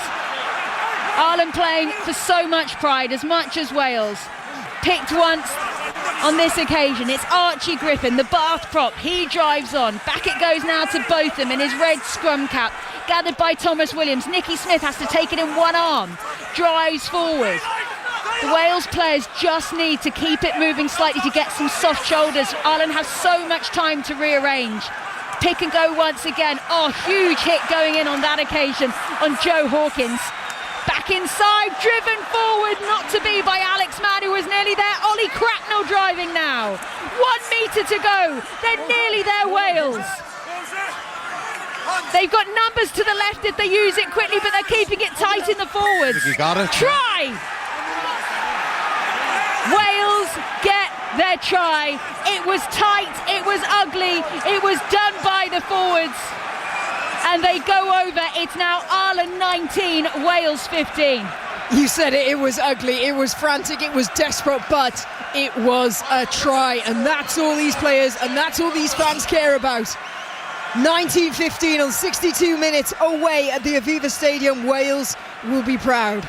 James Botham said last week he talked to his grandfather, who gave him that look of disgust with the way Wales conceded that try against Scotland. My goodness, I'd say he's standing up celebrating his grandson after that. That was heroic attack by Wales, and my goodness me, 2 points in it. Wales look like they're coming alive here. Ireland look a bit shook. I tell you what, I'm really pleased with James Botham. He has said he has taken such stick in training for 2 weeks of every single player telling him to look up permanently. And he's now got that try. I think he's earned that. He certainly has, yeah. Wow.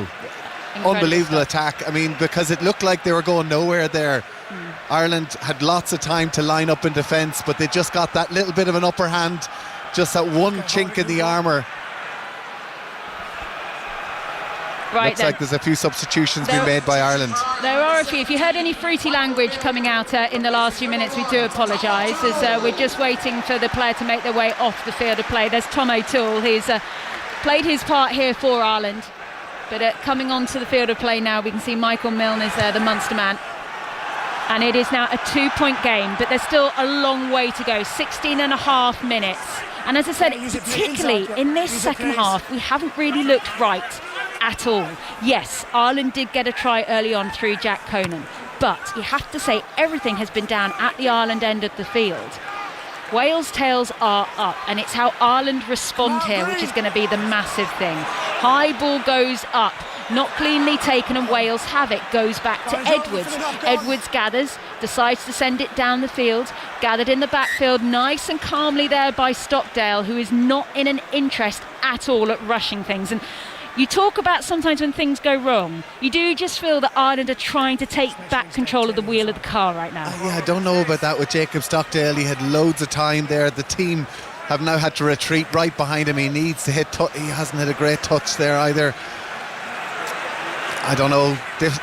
Interesting decision by him there to call that mark. Gives Wales the line out inside the Irish half again. As you say, we haven't seen Ireland in the Welsh half at all really in this second half. Wales, another opportunity to put more pressure on this Irish team. Well, what a game we're having here in the Aviva Stadium tonight. It really looked like Ireland were going to come out and they were absolutely going to steamroller Wales in the early passages of play, but that's just not been the story. Steve Tandy's side are making huge strides in every fixture that they're playing. We saw it against Scotland. They led for 65 minutes of that match. They haven't led here at the Aviva Stadium, but they've managed to keep in the game. It's only 2 points in it now. A score now and they'll lead for the first time. As we see Eddie James going down to the floor, places backwards on the halfway. That Scarlett's partnership with Joe Hawkins really starting to pay dividends. Flying forward now is Elias. Still on the halfway, Wales just being composed as they try and take control of the fixture. Here's Cracknell. And again, Thomas Williams just looking to see what his options are, and that's a slight miss kick that time by Joe Hawkins. So the ball goes high. Just which side is it going to land? Oh, it's popped into the hands of Joe McCarthy. Big Joe McCarthy. The foot race is on. Who's going to get there? Dan Edwards gathers. He's going to be smashed. Doesn't take it over his own line. Well done, that young man. Right then, 7 metres out, somehow Wales hold on to that ball under immense pressure from Ireland. And Dan Edwards didn't touch down inside of his own area, and Wales are now defending. Sorry, they're attacking, but they've got to clear the ball. The longest caterpillar you've ever seen for 5 seconds is formed by Wales, and it was a hungry caterpillar that needed an exit. Oh, what was that by Joe Roberts? I'm sorry, he had all the time in the world to execute that kick, and he just put it up into no man's land, put Wales under so much pressure, and it was turned then by Ireland with a good chase into a real attacking opportunity for them. Thomas Williams there with the exit kick off the longest caterpillar, as you say, but a decent exit kick. But why? That was just so unfortunate. They just got ahead, they got some momentum. That one kick has set them right back. Yeah, they really are mixing some wonderful rugby with just a few key errors at really consequential times. If you think back to how everything went Ireland's way at Twickenham, it's a little bit the opposite of that at the moment so far. They do lead by 2 points here as Crowley gets that final pass away. Out down the far side wing, back inside to Gibson Park. Big tackles raining in him. Can he reach? Can he score? He stopped centimetres short. Ireland, they haven't been this close for a while. They want this score. They are camped out on the Welsh line. They go round the corner. Still Irish ball. Van der Fleer is there, he's onto the field as well, trying to offer penalty advantage, also coming Ireland's way. They lead by 2 here inside the Aviva, but they want more. Spun out down the line, popped away to Osborne, and Osborne scores. It was a long time coming, but eventually Ireland wrestled their way over the line. It's Ireland 24, Wales 17. Could be a yellow card here as well, I think. Looked like a deliberate foul by one. Yeah, Thomas Williams, I think, with a deliberate foul on the left-hand side on Jack Conan. Okay, so Thomas Williams is appealing against his yellow card, not to be. We will be joining BBC Radio 5 Live shortly as we approach the last 12 minutes of this fixture here on 5 Sports Extra. Ireland 24, Wales 17. Waiting for the conversion here by Jack Crowley, who's still on the field. He's only got 15 seconds left, and the shot clock has been stopped because Daffyd Jenkins is right up in the face of Jack Crowley, and he's now being told to move the ball. There's only 12 seconds left on it as well, so this is taking its time here, but that is a slightly more comfortable cushion there for Ireland as they head into this last 10 minutes. You do feel slightly for Wales, who fought admirably in this. If they can just get another score, they'll still be in this as it goes. Right, shot clock is restarted. 10 seconds left. 9, 8, 7, 6. Under pressure here, Crowley does get the kick away, and that's gone to the right-hand side of the upright. So it's Ireland 24, Wales 17. Yeah, Ireland will be delighted. That's the bonus point try. Jack Crowley will be disappointed with that conversion. That's 2 conversions.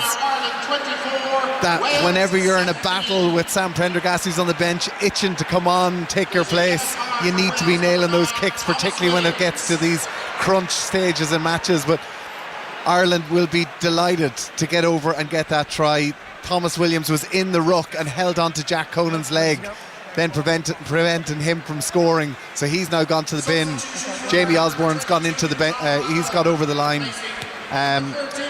Wales will be so frustrated though. A couple of really bad errors at key moments of the game. Philippa.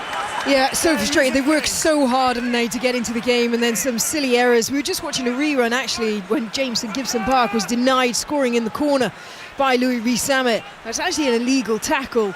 The initial tackle was good, but then Jameson Gibson Parks bumps Louis Rees-Zammit to the ground, and whilst Louis is on the ground, he then uses his legs to actually get Gibson Park down, which is illegal. If you're on the ground, you're out of the game. So Louis Rees-Zammit was lucky not to be carded there as well. Wales currently playing with 14 on the field. They should get a player back on, but will only be with about a minute to go. So there's huge pressure on Wales here. They were within 2 points of Ireland. It's now Ireland 24, Wales 17. We're on the 70th minute here on Sports Extra. We'll be joining 5 Live shortly for the closing moments of this fixture. Ball comes back and away. Still Welsh ball, and they're playing between the Irish 10 and the 22. Gathered by Botham, one of the Welsh try scorers as he drives on. He's made good meters, but there's no scrum half, and this is what they really need to rearrange themselves here slightly, Wales, and sort out who's going to be doing what. It's been a knock on here by Ireland, so we're playing advantage to Wales. And they're not interested in just having a go and chucking it around anywhere as Alex Mann goes in for a bit of footwork. I think they're just a bit tired, Wales. I can't lie. They look absolutely off their feet and exhausted, Philippa. Yeah, look, we talked about it at half-time, didn't we? The huge defensive effort that these players gave in the first half was always going to tell its toll around the 60th, 70th minute. They've also recycled some players on the bench. There are still one or two to come on, but most of them have been emptied. The skeleton of that team is tired, mentally as well as physically, I think. I think the Welsh back row have been absolutely heroic tonight. Alex Mann, James Botham, fantastic. Aaron Wainwright, amazing before he went off just quite shortly as well. Ollie Cracknell out on doing a super job. Really putting the pressure on this Irish team, slowing down the ball, not letting them get into the rhythm. This is far from the Irish team we saw over in Twickenham 2 weeks ago. Wales have given them a hell of a battle. Louis Hennessy is on the field here for Wales to make his debut. The Bath man, he can slot in at centre or wing, but this is probably not how he was expecting his debut to happen, because Dan Edwards is having to play scrum half at the moment. There's a few candidates out there, I have to say, for Wales that can play fly half, so anyone can really stand in that first receiver position. Plenty of them have done it, but I think almost Louis Hennessy is going to play almost a sweeping wing from side to side almost. We'll see. Right then, they're just going to reset this scrum. There have been a few fun and games. If you're just joining us here, we saw an epic battle between Ty Furlong and Nicky Smith, but Furlong is now off the field. Packing down now is Michael Milne going up. Oh, Thomas Clarkson's on going up against Nicky Smith. Michael Milne is also onto the field as well. Right then, they pack down, and this is a really moving scrum. It is really fluid, and I think Carl Dixon just wants them to get on with it. I don't blame him. There's been all kinds of fun and games at that scrum, particularly in this second half, as Dan Edwards goes in, sucks out the ball, gathers it away, nice pop inside to Eddie James. Wales have got to play some smart rugby here. They're a man down. Nicky Smith now on the ball, manages to pop it away to Griffin. He goes down to ground. Caelan Doris is sent for a tumble on the far side. He's okay, straight back to his feet. Looks like an action man in the process. Still Welsh ball, the little tip over the head. Oh, the bounce of the ball was nearly brilliant there for Wales. In the end, it ends up in the hands of Osborne, far side of the field. We were almost about to see one of the most brilliant pieces of skill in this Six Nations so far. Not quite up to Thomas Ramos levels just yet, though. And Wales have to contend themselves with the fact that they are at least at the right end of the field. Ireland have it inside of their own 22 by about 5 metres. Jameson Gibson Park given his orders by referee Dixon as the ball goes out of play on the far side, and we will restart with the Wales line out on the halfway. Nice to see Wales going for that crossfield kick. There is definitely space over there. We saw that in the opening stages of the match. Again, they found space over Osborne's head in that right left-hand corner. Unfortunately, the bounce of the rugby ball, it just could go anywhere. Bounce up into Kieran Frawley's hands, and Ireland are able to clear their lines again. Interested to see Gary Ringrose has gone off. Tom Farrell, a guy who's been playing unbelievably well for Munster for the last few seasons. I think this is his second cap for Ireland now in the centre. And Kieran Frawley's moved to full-back with Jacob Stockdale going off on the left wing. OK, waiting for the ball to come back and away. Driven on this time by Van der Fleer. So still Ireland ball here. And they're attacking at the right end of the field for a change. Osborne with the big pass out to Balakoon, and that's really nice as it goes in the end to Frawley. Over the top, can't be gathered. Josh Adams can't get there. This is an absolute race to scramble. Somehow Wales have managed to defend that on their try line. And the calm head of Dan Edwards is just saying, can everyone calm down and give us some position? Who's going to kick this away? They are so tight to the try line. There is no space at all here, Wales. You can't set up a massive ruck that goes over the line. It goes back in the end, cleared eventually under really difficult circumstances there by Joe Hawkins down this near side. But he's only made about 7 or 8 metres, and Ireland get the line out 8 metres from the Welsh line. That was up there with Thomas Ramos, so wasn't it? That little delicate pass by Robert Balakoon, blind pass out the back to Kieran Frawley. Frawley goes around the outside of Reece Samet. Beautiful little chip in behind the Welsh defence. And he had pressure right back on Wales again. Okay, Jameson Gibson-Park, his 50th cap is over. Doak is now on as the ball comes away for Ireland, looking for a 5th try, looking to consolidate this victory. Ireland 24, Wales 17. Ireland attacking 5 metres out from the Wales line. They've got advantage as well. Ball comes away through Crowley. He's 7 or 8 metres left to travel. Still advantage here to Ireland. Wales think about going in for a nibble, remembering that they are playing at the moment with just 14 on the field, and the warning there is against Botham. The ruck shifted, you didn't get back. And they'll come back. I've just been sent the stats. The top 8 tacklers so far in this fixture, they are all Welsh. Ruck shifted. That is the shift that they have put in. We know we said they're tired, but that doesn't necessarily mean they're not fit and they're not fighting. That is the incredible heart that this Welsh side has developed, and that's a big flex from Ireland. It's a really sensible flex as well, because they've decided to kick at the penalty. We're just going to join 5 Live.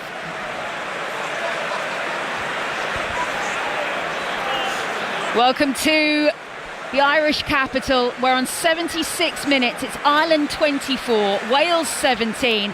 Ireland are about to try and kick a penalty right in front of the sticks through Jack Crowley, and this would put them in a very safe, comfortable position as it goes through from Crowley, and that gives Ireland a 10-point lead in this fixture in a way that they have just not had it their way. At one point it was Wales trailing by just 2 points. Tommy Bowe, you have to say Ireland have scrapped in this second half to get to this position. Yeah, absolutely.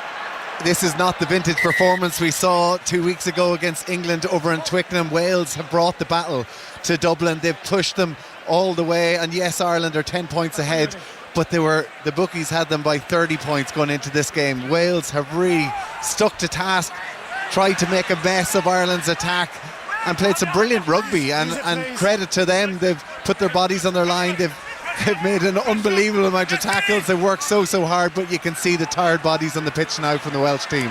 Ireland 27, Wales 17. We should also say that Thomas Williams is off for Wales at the moment, so Wales playing with just 14 as Eddie James finds himself in the right place at the right time. Josh Adams and Balakoon go one-on-one down the left, and Balakoon manages to drag Josh Adams into touch. We'll restart with an Irish line-out. Philippa Tatia, I know it's a 10-point gap at the moment, but Wales have fought admirably. Oh, absolutely. Look, all the fans coming into this, all the players, they wanted this to be a contest. Coming away and playing Ireland in the Aviva is hard. Wales haven't won here since 2012, so the fact they've made it such a tussle off the back of Ireland having such an amazing win against England, in form, confident. Wales have come here and they have brought the battle, and they have managed to keep Ireland with them. You know, Ireland haven't been able to take control and get themselves out of that scrappy battle. Wales have dragged them into it. It's been gutsy, it's been hard work, but you are starting to see the signs of exhaustion sort of telling on the Welsh team. Well, it's been 4 tries for Ireland, so it looks like they're heading forward into a bonus point win here against Wales with a minute and a half left on the clock. It also means they'll be on for the Triple Crown next week when they take on Scotland here at the Aviva Stadium, as there's a penalty for Wales at the scrum. Of course, tomorrow, live on 5 Live, France will try and take the Six Nations title a week early when they go to Murrayfield. That one kicks off at 2 o'clock. And then England will try and save their blushes in Rome when they take on Italy, a side they have never lost to. That one kicks off at 4:40 in the Eternal City. Right, Wales with a chance here to try and get at least a losing bonus point, as they've managed to kick the ball down this near side touch from the penalty. Ball comes out of play on the near side. Ryan Elias, the Wales hooker, gets ready to put the ball in. They're 15 metres away from the Irish try line. This is all about Welsh pride in this moment as the ball comes down. Botham with the delivery. Popped off now that we can see Thomas Williams is back onto the field. So Wales have 15 once again. Gathered on this occasion by Cracknell. He manages to get away. It's Adam Beard driving on, who's off the bench and trying to make a nuisance of himself. Botham going. He managed to get a wonderful try, a real hard effort from the forwards as he plopped himself over the line for Wales' second. But Wales want more. They're not content. They don't just want to make up the numbers in this Six Nations anymore. They have battled so hard. They led for 65 minutes against Scotland, as we get to see David Jenkins, the extra captain, driving forwards once again. The clock is about to go into the red. It's currently Ireland 27, Wales 17. But what have Wales got here to finish? It's another big choke tackle coming in. as our referee Carl Dixon of England tells them to let them go. It's been stolen. The referee tells them to let go. It is stolen by Ireland. The ball goes out of play on the far side. And there is a smile on the face of the Ireland coach, Andy Farrell, as it is all over. It's a bonus point win for Ireland. It finishes Ireland 27, Wales 17.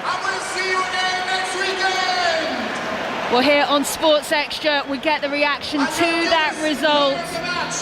Tommy Bowe, I'm going to come to you. The Triple Crown is on. Ireland still have a shot at the title if Scotland do you a favour tomorrow. Yeah, listen, it's all still alive. Loads to come from this Friday night here in Dublin.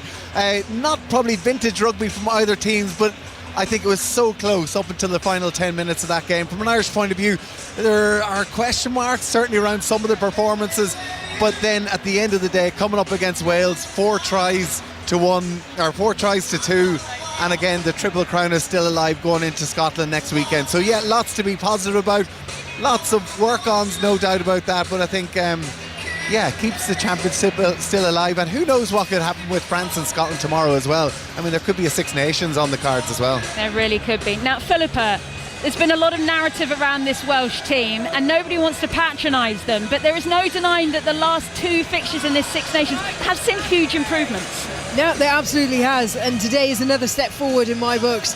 What we saw there is a ruthless determination to put your bodies on the line, to defend. Gosh, they put absolutely everything into that, and there were some real moments of glimpse, a spark in attack. Again, a couple of moments of just naive, younger players making silly mistakes, which is so frustrating because they worked so hard to get themselves into that game. But still, look, we said if Wales can stay within 10, look, people will be happy, and I think we can be happy with that scoreline. Right, Ireland go up to second in the Six Nations table. Wales remain at the bottom. They couldn't get that bonus point at the last moment. More rugby coming your way on 5 Live tomorrow. Scotland against France is at 2 o'clock. Italy versus Ireland is at 4:40. If you want more reaction of what has happened here in Dublin tonight, tomorrow morning, head to BBC Sounds or wherever you get your podcasts. Myself, Philippa and Tommy will break it all down for you in the Rugby Union Weekly podcast and look ahead to tomorrow's matches as well. But to Tommy and to Philippa, thank you so much for your time. And to my wonderful engineering team, Simon, also to my producer Metin, who are both blushing now. And I say to everyone at Sports Extra, thank you so much. Final score here in Dublin, Ireland 27, Wales 17.